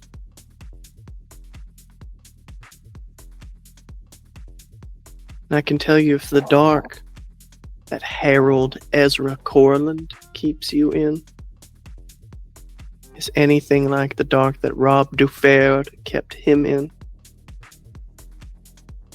the only hope for escape for you is death, sweetheart. Unless you change your mind now. What, have they already started getting you prepared to offer the ministrations of, what did Rob say? The glory of the Dark Father set? Have you danced in the shadow of Sutek? I don't know what those words mean, and I don't go to Daddy's sermons. He wants me to go, but I always say no. I think he only asks because he knows you'll say no. It allows you the illusion of power. Well, you've given me a lot to consider, my prince. I would be more than happy to have more in-depth conversations once I get in there and feel around in my little neck of the woods to see how true your words are. As you wish. Don't dally too long. That daddy of yours is a snake. Snake's bite full of venom and vitriol. Well, unfortunately, I don't think the apple falls too far from the tree. We think that, don't we? You can have Badger find me if you want to talk again. I think you'll come to me when you want to talk again. It'll gnaw at you like a rat. As you say, my prince. I'll leave you with one last bit of advice. You made a good choice. Badger, I mean, easily manipulated, craves feminine affection, even in his age. He still has some cloying need for the warmth of flesh. There are things about you that others would find more tempting. Perhaps you should explore them in the future. She'll get up and sort of pick up her clothes. I don't know what you're talking about, my prince. I told you, I thrive on attention as much as I do vitae.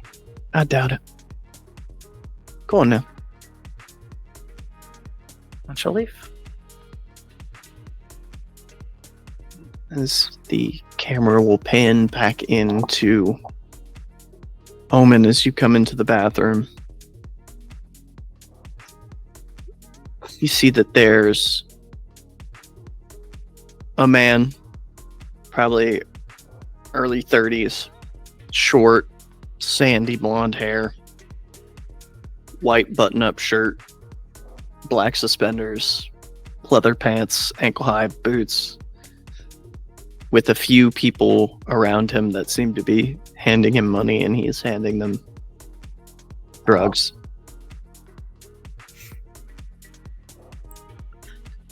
He looks up to you.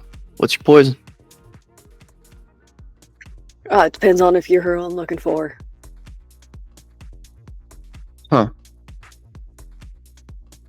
Everybody's got something to sell, but I'm looking for something a little more on the green side. He kind of looks to the rest of the people and shoos them out. He looks you up and down. I don't know what you're thinking about doing here, but I would recommend that you maybe pump the brakes a little bit there, bud. I don't know you.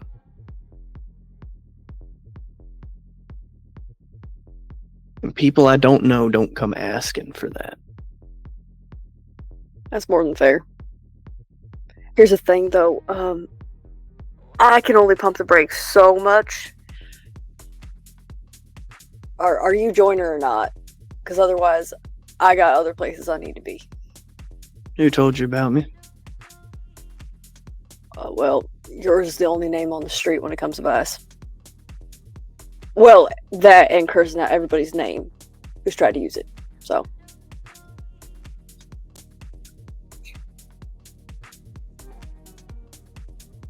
Alright, look. None of us, we're not stupid here. This is not the place to cause a scene. I don't want to cause a scene with you, man. I want to have a conversation. You don't look like it. You look like you're tweaking. So how hard up are you? Consistently. But that is neither here nor there. Alright, when was the last time you dosed? Last night. And you're already fainted?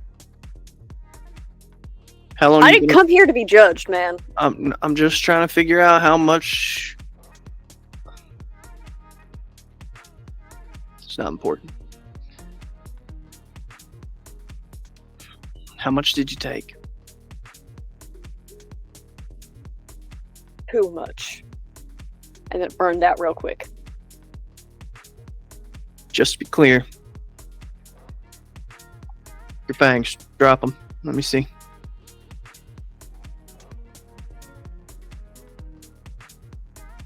Omen's fangs are probably already out. So. Damn. Alright. You're hungry. That doesn't make me want to do this anymore. Okay, I'm hungry. I want to have a conversation. If you would be so inclined to have a conversation after I'm in a better place, I would be more than happy to oblige you, sir. To that point, the door opens and Velasco, you enter the men's room. Kicking it closed behind me. Whoa, Mr. Ullman. whoa. Hi. Hello. Alright, now there's two of you. Listen. Yo. This, I don't want to have to hurt you, but I will if y'all get any closer. No, I understand. And looking at Velasco, I understand that it's not just you. You've made a friend. I did. I found exactly who I was looking for. Mr. Joyner, I presume. Sure. Can I insight check that this is actually Joyner? Give me a roll. Okay. Give me a roll. What's an insight? Because if it's not, I'm just gonna eat him and hope that he doesn't have that shit in his system. Can I add my specialty in detect lies? You surely may. A 3. 4 successes.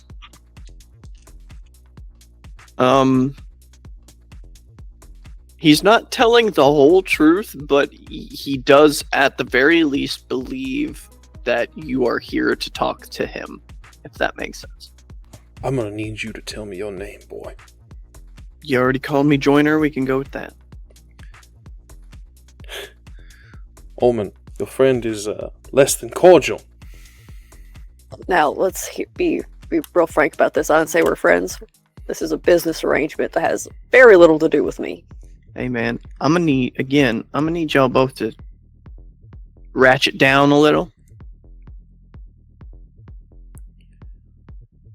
I'm being as calm as I possibly can in this moment. Does he appear to be kindred? No. He's got the blush of life about him. So, I again am going to ask your name. And in the sake of the cordiality of the situation, I'm going to need you to be honest with me.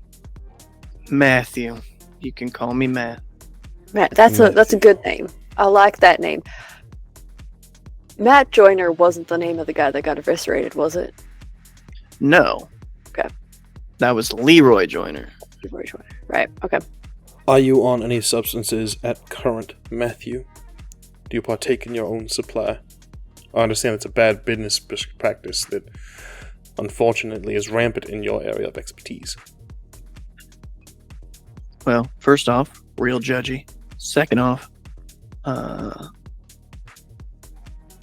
I've partaken of no narcotics, but that doesn't make my blood or person any less dangerous to you.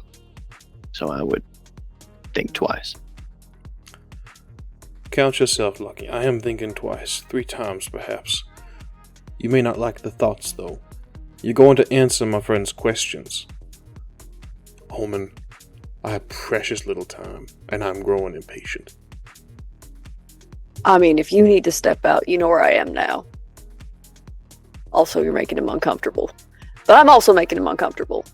Sorry, I don't mean to talk about you like you're not here. That's rude. Oh. You're fucking vampires. You're all rude assholes.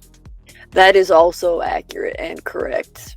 So why I still got shit to sell, so why don't y'all just go do your fucking business? I can't go nowhere till I unload all this. So I'm not going nowhere. Go fucking feed your goddamn selves and quit acting like a bunch of fucking feral animals. So here's the thing, though, is you stood up someone who's real important to me at the Red Room. Alright. That was not my fault. Okay, alright. Fucking Brandy ran me out of that place. Crazy bitch. She set my car on fire. Well, you pissed her off. And like you said, we're all a bunch of rude assholes. Well, like the Red Room ain't big enough for 2 people to deal. I mean, fuck, it's the biggest fucking bar in Conoma City. Yeah, but that don't mean shit to... Well, don't worry about that. We'll get to that later. So here's the thing, is I need to meet with you on behalf of said person, but she's a little busy at the moment. Oh yeah, what's she doing? Gargling her daddy's dick? I'm gonna need you to keep that tongue behind your teeth if you're gonna say things like that. Alright. Again, why don't y'all go get yourself fed. I got shit to sell here. And no offense, I ain't gonna have nobody willing to get a wallet out with you two fucks standing like some toothy gargoyles in the corner. Will be bad for business. So, we'll meet up with you after you're done with your shift. I'll be here.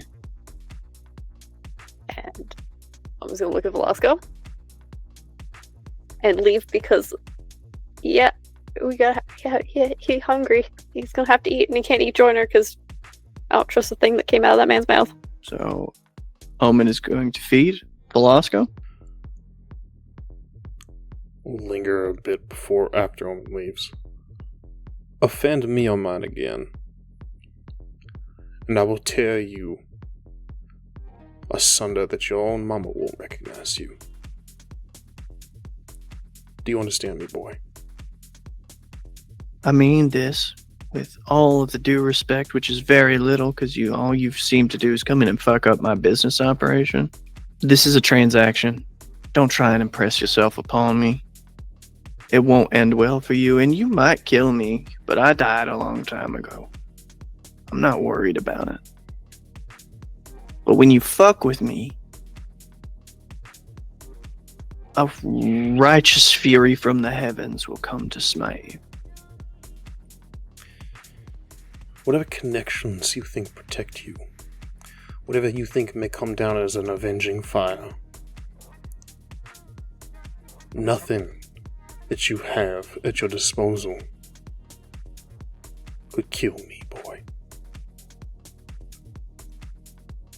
I hope for you that's true. They won't come down to protect me. No. No, the powers which surround me, my friend, possess me. I'm a vessel of their will. Nothing more. Just a set of hands for where they can't be. But that's the thing with you fucking vampires. Is you take away one of your little toys and y'all go ape shit, waxing poetic like God himself pissed down your back and called it rain. So, go feed yourself and we could talk. I intend to. I'll be seeing you very soon, Mr. Joyner. Mr. Matthew. Sure. And I will leave. I have a question. I have an answer. Is Calliope still outside the bathroom? Sure is. Has Sarah left yet? Yeah. She went to go score some coke. I potentially kind of, before she left, grab her arm and get her attention. Sure. I'm just gonna say, Petal, I'm sorry. Can we just forget this ever happened? Looking her in the eye, I assume. Obviously. Yeah, absolutely. We don't need more janky problems. It's fine. Her eyes glaze over. She kind of looks around. We came here to talk about something, but I don't remember what it is. And all of a sudden, I really have a fiending for some nose candy. So I'm gonna go, and then I'll be back. Yeah, that's fine. And she heads off as Omen and Velasco come out of the bathroom. Hey, Calliope, you seen Lark yet? No. Okay. All right. Nope. Yeah, nope. All right. I'm gonna need some of that club razzle dazzle you got going on, and I need a room and a person. Otherwise, I'm gonna be making it real difficult for everybody here soon. Oh my God, it's so loud. It's so loud. And I'm like starting to reach for the pants. Okay, I know one person who probably isn't on of ours. However, it's Janky's sister, so... Perfect. She's perfect. Where'd she go? What'd she look like? Like, looking around? I will take you to her. Perfect. Thank you so much. So, you catch up with Sarah just as she is. You find her in one of the VIP rooms. She's currently taking a bump off of someone's exposed back. And as the person laying down looks up, it is Bastian. Oh, wonderful. Hi. Yeah, hello. Calliope, I didn't think you were performing tonight. Are you... No, I'm just hanging out tonight. eh, What wonderful, wonderful fortune for us to run into each other. Yeah, for sure. And you brought half-naked friends. Hey, hello. How's I it sure going? did, didn't I? This Yeah. is my friend. Yeah, it's so wonderful to meet you all. And Omen's gonna reach a hand out, He'll shake your hand, looking kind of confused. and he's gonna pull him in and bite into his neck. I will descend on Sarah so she's distracted. And Velasco? I will drink from Bastion. Were we not killed? Oh god. Okay. All right. I need you to understand. How For me, Lark will feed you. how many rouse checks worth of blood are we taking? Let's see. We're at 4 hunger. I need to at least take 2. 2 as well. Okay. Okay, cool. Can I get real weirdly nerdy with it? There's only 5 worth in a human. Yeah. Yeah, I didn't know Velasco had followed us, else I would have offered Get a medical Sarah to attention. him. Yeah. He's gonna be fine. He's gonna He's be, gonna be fine. a little woozy. So Lucy, you will get him some juice. He'll be fine. And then Calliope, how much are you taking from Sarah? Just one. All right. Very well.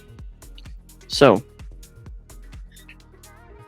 as this essentially feeding frenzy, without it being a real frenzy, begins,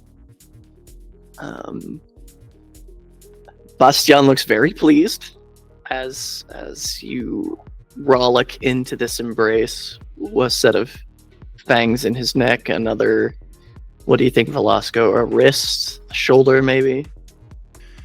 At this point, he's lost a bit of the decorum, so probably biting into his back. Perfect. Calliope, as you feed on Sarah, her hands sort of drift up your dress. She very much molds herself to your body like a glove, the way she always does. She's always so pliable. Mm-hmm. Bastian languishing between these two strange men. This awoke something in him. His blood tastes a little off. Not vice off, it's not a chemically taste.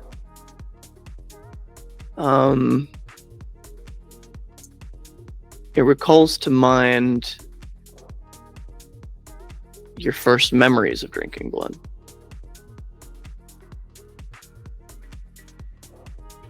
That liquid fire that is deep within kindred blood. But this is barely an ember of that. And while the blush of life seems to have left him, as each of you pull away, a hunger similar to your own has dawned behind his eyes. You doing all right there? And he kind of looks over to Sarah, and then up to you. You should put her to sleep if you can. Do we really want to have this conversation? I'll look to Sarah. Does she look confused? A little bit, but she's kind of clinging to you for comfort more than anything at this point. So she's still very much in the post-bite bliss. Right. I will say, Sarah, can you excuse us for a moment? Yeah. Just get my legs underneath me real quick. Yeah. And Are her eyes open enough For? to compel? Yeah. Why don't you take a minute, go get something to drink, and forget about this happening? And I have to roll. house checks. Fine. And she, Dangerously. kind of a malaise, leaves the room. I'm sorry, I might have broke your toy. I didn't mean to. She'll be fine, I think. I wasn't talking about her. Oh, okay. So don't worry about it. I'll fix Sarah. She's her mental state is very elastic. Uh-huh. Yeah. Bastion, I feel like there's something that I didn't know about you. Well, you are not usually the one who feeds on me, so I never thought it would be much of an issue. Fair.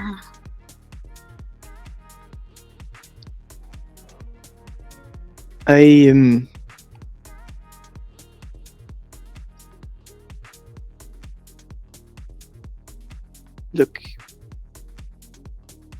I don't really know how to explain the situation to you, so perhaps it would be best for you to ask questions. So this ain't your goal. No, I mean, What? He's my friend. He's not my goal. That's not the like. Fuck. Oh, she's gonna be pissed. What do you mean?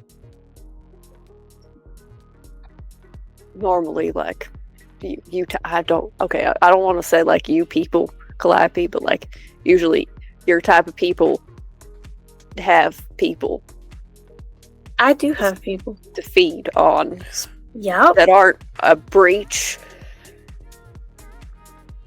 No, there are ways to conceal what Calliope does. She's good at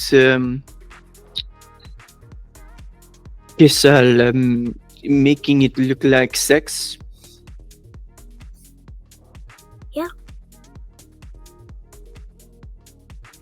What exactly are you, Mhm. Bastion? I don't have a good answer for that question, actually, because I am not entirely sure myself. Though Sarah's brother seems to think I am kindred. I'm not entirely sure. One of the Duskborn, then.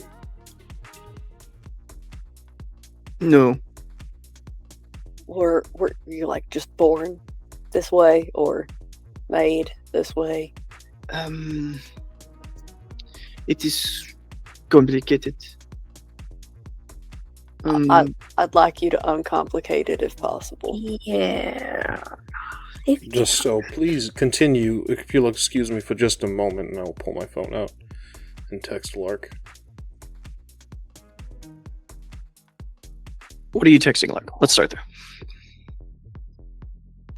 Your presence is requested downstairs, Miss Stone. There's been some complications as well as progress made. Do you get that text, Lark? I assume the only way she'd be able to check it is if she was already on her way down. Sure. So, heading towards the VIP room as well. Bastien takes a moment. He says, you're familiar with the idea that there are other things? Yes? Mm-hmm. Sure. I share a body with a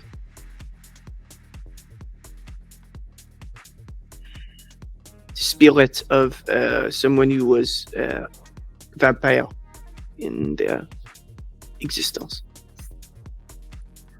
Oh, I'm not even going to pretend to know what that means. yeah, I'm a little lost. It's very complicated. It happened back in France, and I came here on exchange, and I followed Sarah home. Janky was waiting outside. It was not a great interaction, and we agreed on a few things. I would not feed on what I feed on from Sarah, and that was that. And now he tries to get me involved in kindred business, or rather I call him my co-pilot, so to speak. Is there any sort of occult roll I can make to piece together what he's talking about? As none of you are particularly knowledgeable in Oblivion, I will say. Right. Okay. And it's about at this point that Lark, you may enter the room. She'll just walk in. There's not really anything to say to what's because she has no idea what's going on. Welcome to our little party, Miss Stone. So first off, we found who we were looking for, and then things got a little more complicated. I can't take y'all anywhere nice. No, ma'am. I quite disagree. Anyway, You're free to do so. I need to get something to eat.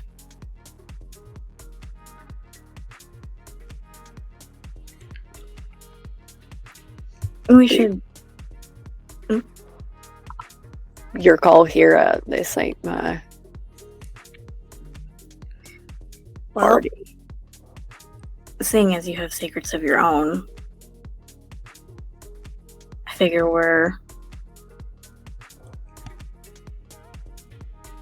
What, I like your music. Are you telling me not to come around anymore? Like, I don't understand. No, that's not what I'm saying. I'm saying, we're not going to talk about what happened here, but you and I should have a conversation later. Oh, yeah. Oh, that, sure. Like, this is. I feel the need to be very clear. I enjoy Sarah's company. I'm not at all offended or put out by what happened here. Honestly, if I could do that, I would do that a lot more. We made Noted. someone's night. Ms. Rose, I think it best if you dismiss your man while we discuss private matters. Yep. You should go find Sarah. Cool. Yeah. Wait. We'll talk later. Mm-hmm. And he smiles to you, Lark, as he leaves the room. How was the roof? Fine. Entertained the prince and the sheriff. Damn. Princess here. Oh, she is. Okay. All right. Fuck. All right. How is what dear type of Badger? all horned up now? What type of party did I miss? The kind we had in the bathroom where we found Joyner, Mhm. and they got a little hungry. And who was the Cajun fella? That was a friend of mine who I just found out today is weird. Not like, kind of like us, but not like us. Possessed of a spirit. I unfortunately failed to see how that is our pertinence. Right. Spicy. Did you take care of Sarah, Calliope? Make her forget all about ever having been fed on you? Oh, if only it were that simple. She was gonna talk to Janky, and then I made her make sure to not do that. At this point, I'm gonna probably ghost. Unless, okay, how big of a threat is this? I don't even know who this is, Janky. Janky works directly for Scarlet Moon. Fuck. Well, it's... Yeah. And I'm sorry, please forgive my ignorance. I don't possess any type of power like that. But the ability that you're speaking of allows you to rewrite memories. Of a few minutes. It's not, well, and this is Huddy being the storyteller for a quick second. Cloud memory is a few minutes. Forgetful mind is a whole memory erasure and changing. Those are the difference between those two powers. Oh yeah, no, I got cloud memory. Does Omen have the forgetful mind? Yeah. Mm. Yeah. Well, I don't know that. I wasn't gonna say shit. I was just Well, gonna she kept calling it the forgetful mind, so of course Because I I'm would think that's what it dumb! is. Perfect. It's Omen. That's Uh-huh. why Omen's like, if you need help with that, let me know. And Clappy's like, nah, I got it. And so Omen's like, oh yeah, she'll forget. Well, why don't we just point Janky at the weird Cajun man who just left and say that he's the one feeding on her? I we mean, could. he But did they already say had a conversation about it and reached an agreement. Can someone please define Scarlet Moon for me? Why does this name bring such an air of fear amongst us? it's not fair. She's... She'll look at Omen and then change her mind. She's the other Baron, sort of the antagonist of my daddy. And so why do we care if Janky is offended? We have yet to offend Miss Moon. I think that if we offend Janky, by extension, we'll eventually offend Scarlet Moon, but I made a deal with Janky, and I have no problem pointing whoever I have to, just to make sure that I do not get into further debt with the man. Janky seems... It is not my fault that Calliope can't handle her business. That's not my fault. Janky seems small fish, and if Miss Moon has been letting him run amok and handle his own business... Do I have to remind you, Mr. Velasco, that Janky is the child of the sheriff? And I am tired, and I am sick of hearing about everyone's daddy, aren't you? The kindred in this tired of hearing room about daddies. are more than their lineage, are more than their daddy, their mommy. We make power for ourselves, and I'm sick of hearing about whose daddy is who, and who should we not offend because their daddy is powerful. If we have offended Janky, give him my address. That's real funny, Mr. Velasco, because I haven't heard you mention word one about your mommy. Would you like to hear about her? Not particularly, but I have noticed that you do not talk about her at all. And I find that just as strange as someone who keeps bringing up their daddy. And yes, I'm talking about myself. My point being, Miss Stone, if Janky has a problem, it is Janky's problem. I have a problem, Mr. Velasco, with Janky that I need to take care of. If you want me to take care of it, I will. I am giving Calliope the opportunity to take care of it herself, as she is the root cause of the problem. Do I need to talk to Janky? Because I can. I mean, I got his number if you want it.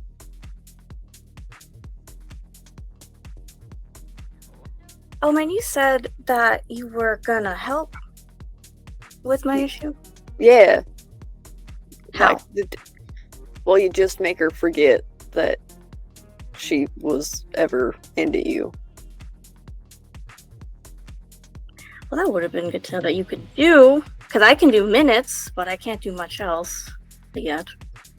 Yeah, I mean, Janky probably could have done it, but he always fucks it up and something goes a little haywire. Yeah, That's probably what he was wanting. I don't know what Janky wants. I'm gonna be real. I rarely know. I think it changes for him. Not tonight. right. He might have actually forgotten that he asked Lark about his sister. I highly doubt it. Well, Eventually. in that case, better than ghosting, right? If you would help me, I would be in your debt. Yeah. Well, now that little tiff is taken care of, I hear Joyner's still in the club. Yeah, he's offloading all of his product in the bathroom, and then he'll be free. Oh, good. Apparently, I'm bad for business. I don't know much about business, but I suppose we can go talk to him. Well, he's in the men's bathroom. That's never stopped me before. No, I'm just letting you know the direction to go, because I now have to track down Sarah. I got you. I'll help. Well then, Miss Stone, if you would like, I can accompany you.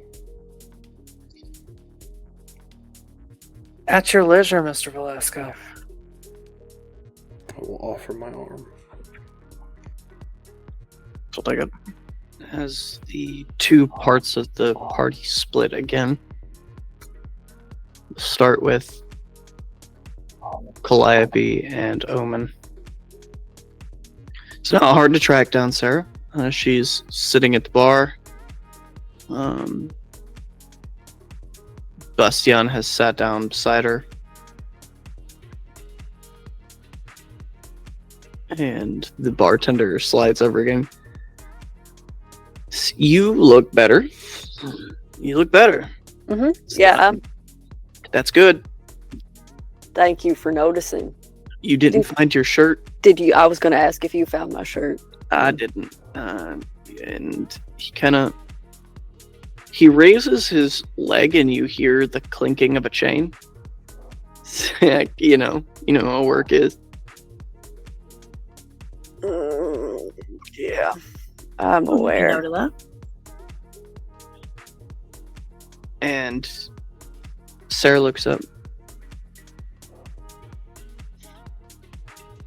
I get the strangest feeling that we were talking about something. No, we were talking about something, actually. And Omen's going to reach his hands out across and kind of put a hand on Sarah. We're talking about how you've decided that the club scene just really isn't for you. Get one hungrier. You know, it didn't work out with Calliope. She was asking way too much of you. And you're going back to school, so you're going to put everything that's what you wanted to do. This is just one final time for Bastion. Right, that's his name. Yeah, that's his name. Okay, yeah, your partner. Probably should ask some more questions before we did this. Her eyes are totally glazed over at this point. Yeah. So, you're going to have one more drink. You're going to let your boyfriend here take you home. And I'll escort Calliope away since she's distraught. You're distraught. I'm just so distraught, and Put I'm put an arm around Calliope's shoulders. I'm going to look at the bartender. Kind of peek, get a good look at where the chain's connected. What kind of chain it is, if Omen can see. It's some sort of dense metal. It's connected to the runner bar underneath the front of the bar, so you can move up and down the bar with ease. Who all's paying attention? Do I see Max anywhere in the vicinity? No. But it is a club in America, so you have no idea how many phones are out. Phones are out, everything. You know, I'm just going to take a quick look right here. It might have fallen behind the bar when I came up the last time. And if one of the bouncers is upset about it, just obviously unclothed and pushing for that, and then just going to break the bar. If he can. Strength and athletics. That's excessive. You manage to break the bar, and he just kind of nods and acts like he kind of falls into the bar to help you cover the noise. Oh man, well shit. I guess I don't know. I'll see if someone can lend me a shirt. Thanks, man. I appreciate you letting me look. And he just kind of gives a faux disgusted look and nods. Fine. You know what? I did my best. I just hop back over to escort the very distraught Calliope Rose to the bathroom so she can clean herself up. Yep. For Velasco and Lark, as you enter the men's room again, you see that Joyner is just finished tucking a few things in his backpack. He stands up, turns around, and it's strange, Lark, to see the face of someone you know should recognize you, but has no recognition on their face. But he clocks Velasco, and he's like, all right, you got me. I was going to try and slip out, but you're here now, so let's just... I don't want to fuck around. I don't want anybody to get hurt that don't have to. Lark's gonna activate Daunt. If you'd like me to roll, I will. Yes, please. What is the intended effect for you? Lark is upset by the conversation with the prince. Doesn't want to reveal that though to the Coterie, and she wants to get the hell out of here. She doesn't want to be here anymore. So she just wants to intimidate the shit out of him to whatever the fuck it is, the information we need out of him. Okay. Whatever it is. Charisma, presence, and intimidation. I'm gonna rouse. I'm at 3 hunger. I'm at 4 hunger. So, Guys, are we the problem? so we see the gamut rise and fall. Mm-hmm. I'm gonna spend willpower. Okay. I'm doing real good. Don't worry about it. That is 4 successes. 4 successes. No messy crit or anything, unfortunately. Alright. 3 things happen in very quick succession. Lark, as your hunger spikes, you hear Elliot's voice in your ear. Now, my dear, there has been so much conversation upon the nature of my vision this evening. I can't help but think there might be some doubt rattling around deep in here. If you are doing anything naughty, Daddy, you know I'm gonna spank you. Oh, well, you might think so, my dear. You may think so. But never forget that there is but one way to satiate me. Apply your violence as you will, my body is more supple and more enduring. That Lark will lift Joyner.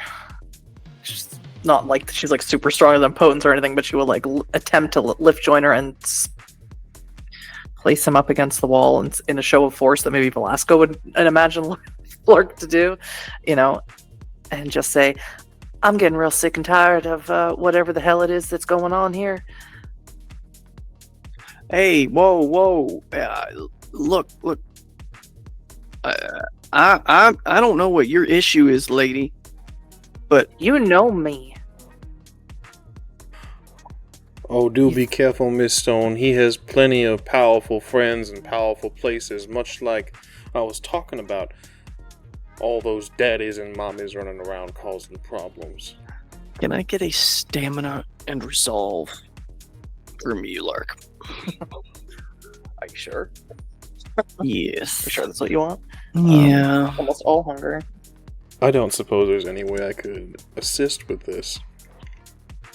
No. I thought not. For no particular reason. We're headed towards the bathroom, so it's fine. 2. Alright.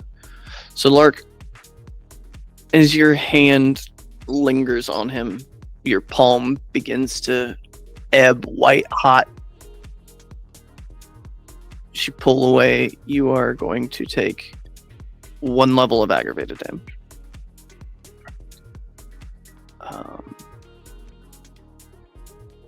Touching him hurts. And he pulls his shirt down, and you see that there is a strange geometric glyph tattooed on his chest. He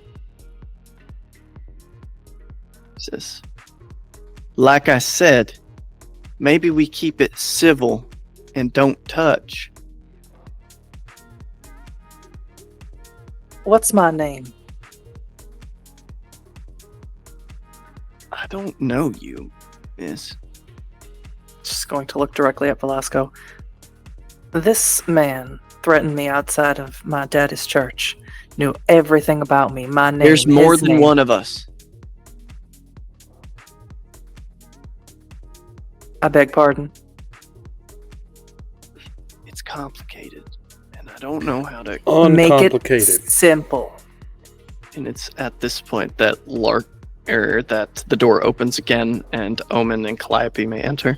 We were all different people, and then our Domitor had someone come and change us all to be the same person.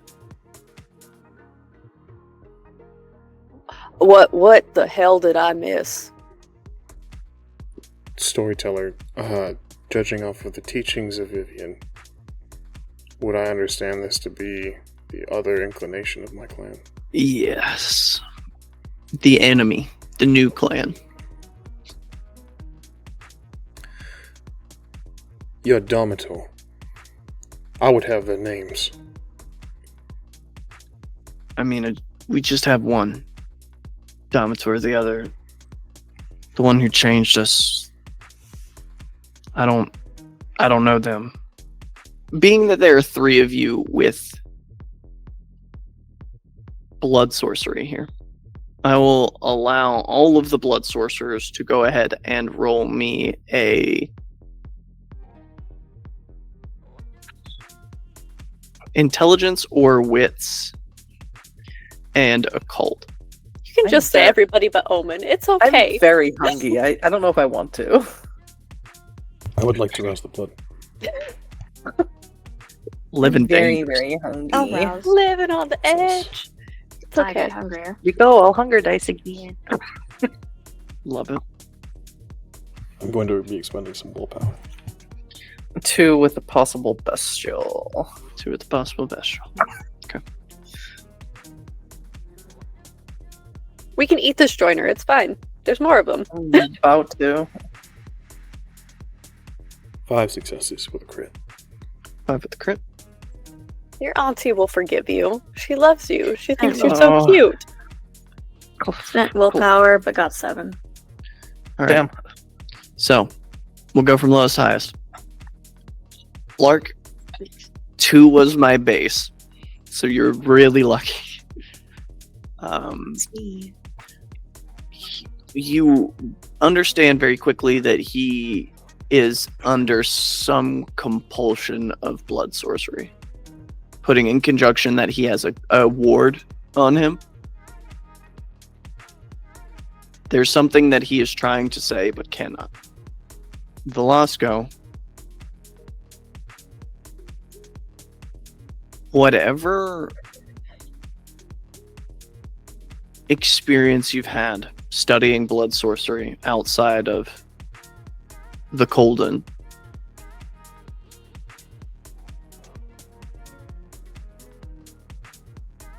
you've seen this ritual that is being enacted on him, and it is the binding of the accusing tongue. He will not be able to tell you the name of his Domitor because it has been locked behind a ritual. And for the big 7 on a crit up top, as you watch this ritual come into full enactment as he tries to speak the name of his Domitor, but his tongue is bound, you begin to catch certain arcane signatures. This ritual was done sloppy. It protects the name, but not the accusation the way it's supposed to. It's supposed to keep them from saying anything even about the subject. Whoever did this is a subpar blood sorcerer. I don't think he can tell us the name. Well, then you better speak up. You better tell me everything you can. Now, What do you want to know? everything. Whatever you can say. I mean, you're in a Camarilla club, so you on that side? My Domitor is, yes.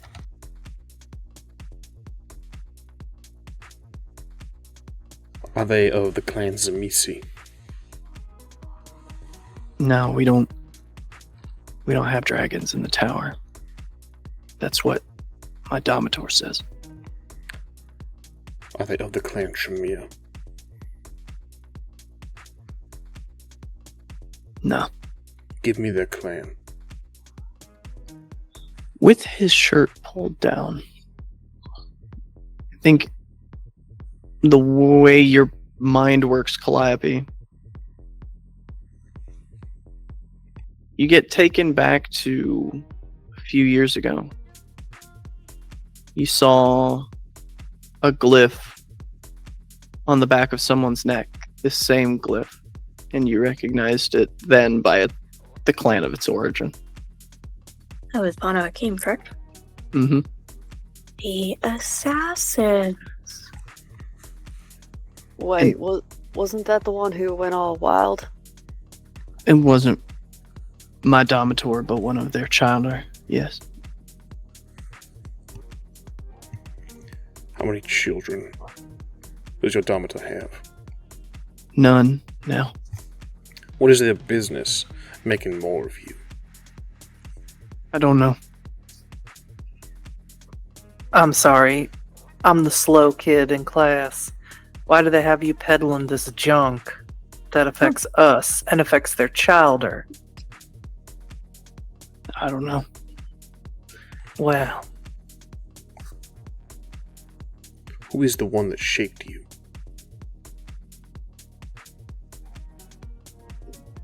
I think I might have heard her name once. Severina? Does this name ring any bells? Vivienne doesn't talk a lot about her upbringing. Outside of her sire was Sabat Marcus, and he led a huge war in Atlanta. And that's when she kind of made her escape. The only other of her brood siblings that she ever spoke about was Severina, and that Severina was Marcus's model childer, and that she hoped she died in that fire in Atlanta. Severina is here, in Charleston.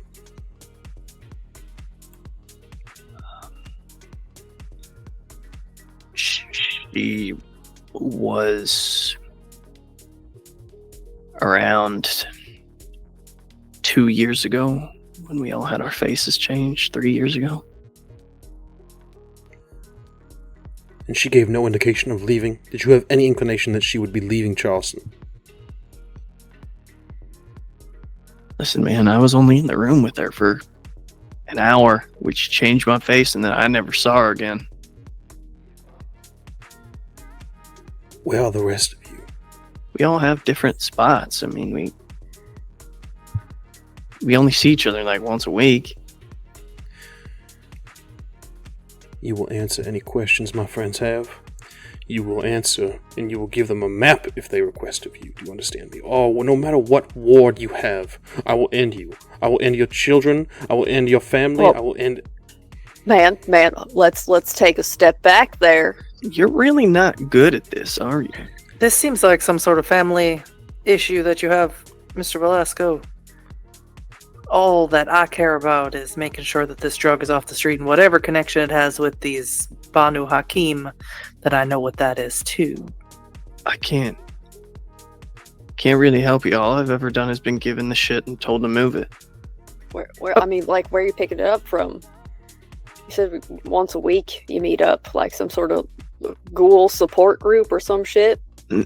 No, it's not like that.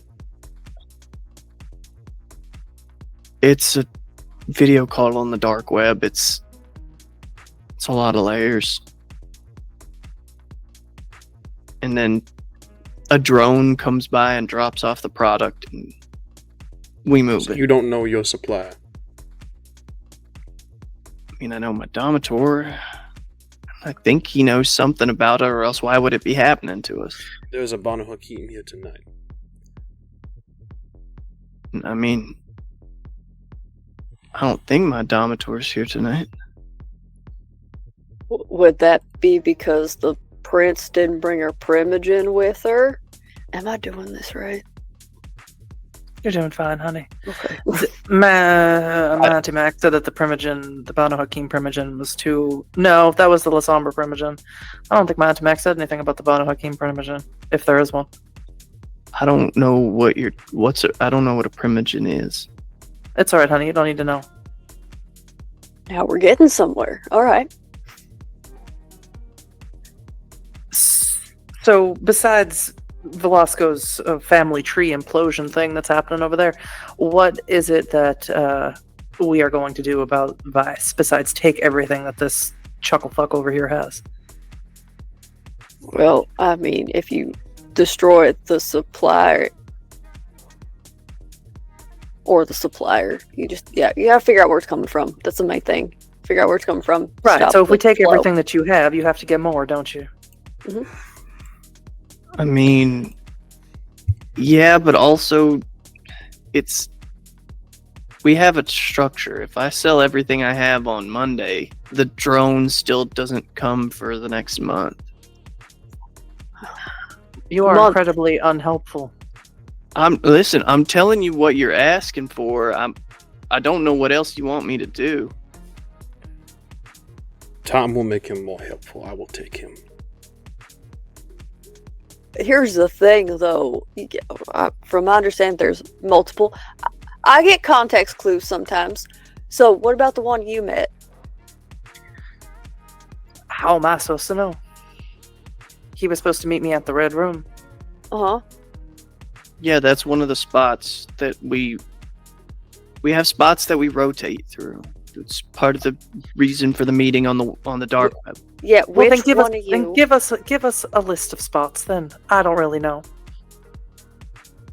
You're very frustrating and annoying, and everything in me wants to rip your head off and drink whatever falls out, but I'm not going to because it's There's- my Auntie Mac's club. There's only 3 spots that are consistent. The rest of them change.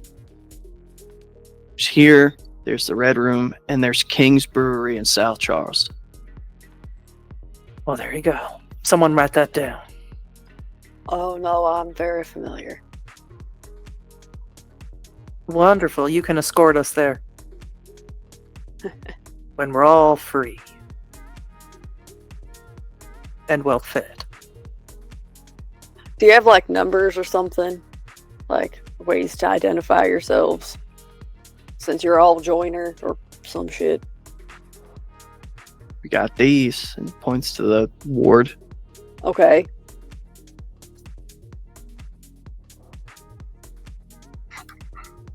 I can detect wards with Sense the Unseen, right? Sure. Oh, there you go. I'll be able to pick them out. We just have to find which one was the one. Mr. Velasco, I really could not care less if you take him or if you leave him or if you kill him or if you have Omen mess with his mind.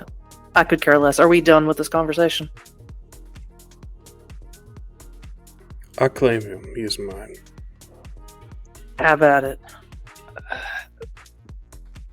I don't really know what you hope to get from me. And, I mean, you can't touch me and not get burnt. And none of your guys' mind shit works on me.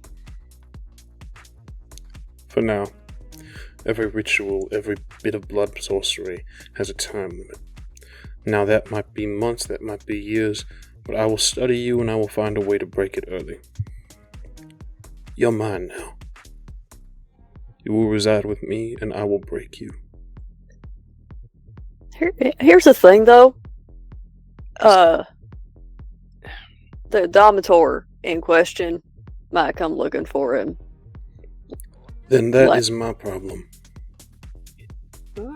Look, man. I don't know you from Adam.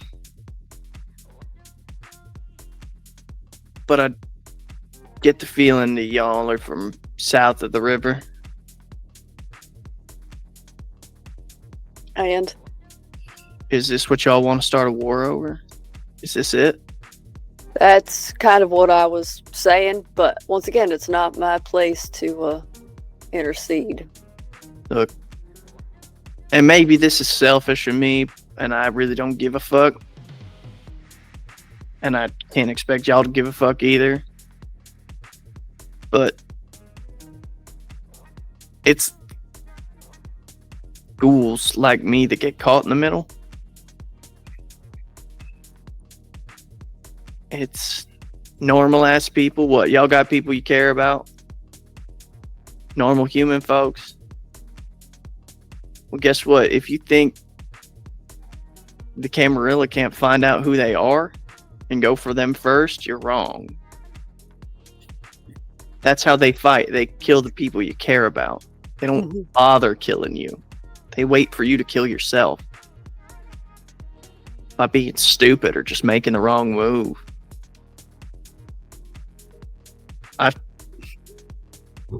We have to fight against the ones from Richmond sometimes, and it's bad. Do y'all want that? As soon as he brings up Richmond and what Mariana Jessup said, Lark is done with this conversation. She's leaving the bathroom.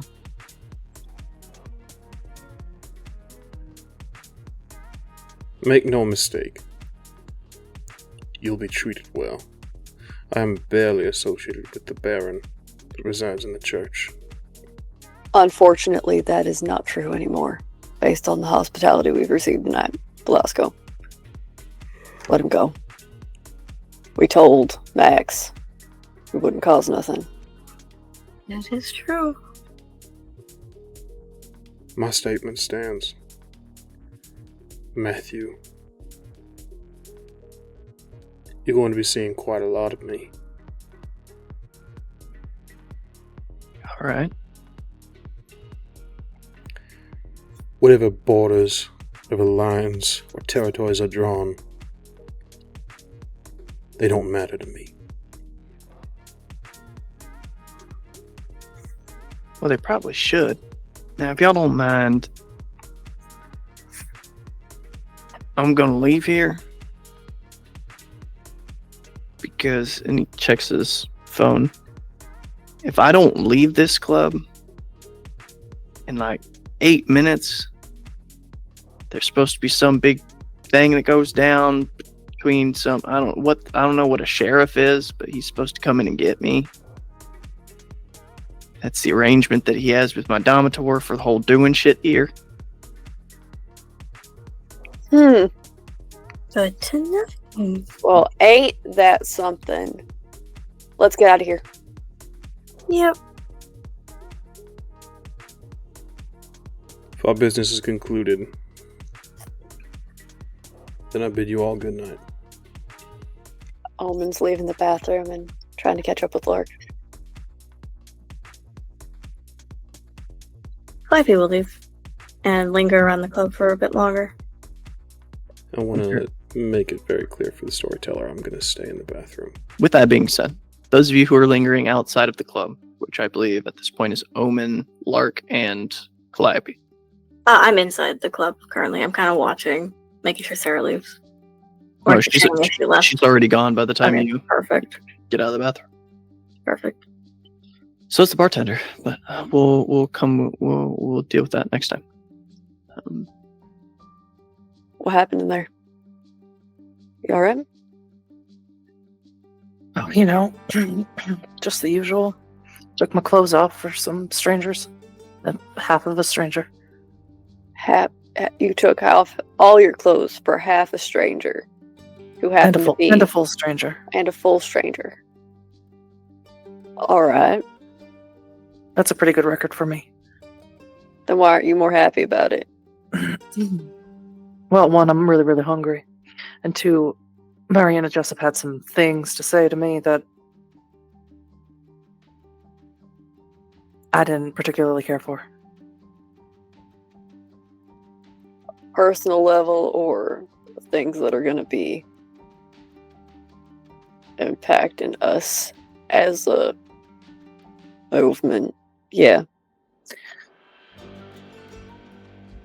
She's implying that my daddy's using me, which I already knew that, but I didn't hate that. But she's implying he's using me for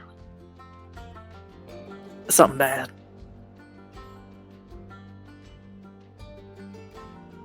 She's implying that she's keeping Scarlet and Elliot fighting so that she doesn't have to fight a war on different fronts with the Sabbat and Richmond. She implied that I am smarter than or more capable than I let on. And I think I hate her and respect her at the same time. And that makes me hate myself, and I'm very, very hungry. I think you're more hungry than making sense right now. But yeah. After we're done at Nexus, Omen, it's alright if I stay at your place.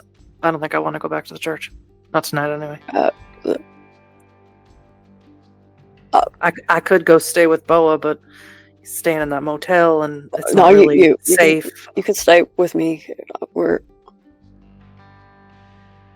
You can always stay. Thanks. I'll see if I find any of my relatives hanging about. Maybe Naomi. Should be off the Dairy Queen by now. She might come down here just to let off some steam. We can stop at Dairy Queen on the way home. Yeah, we'll see.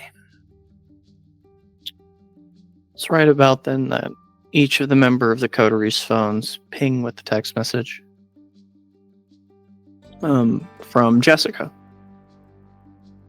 And it just says, "Boss wants everybody to get together and talk.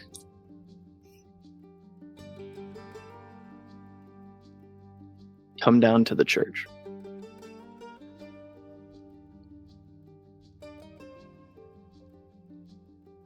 Yes, we're going to the church anyway, sweetheart. Looks like it.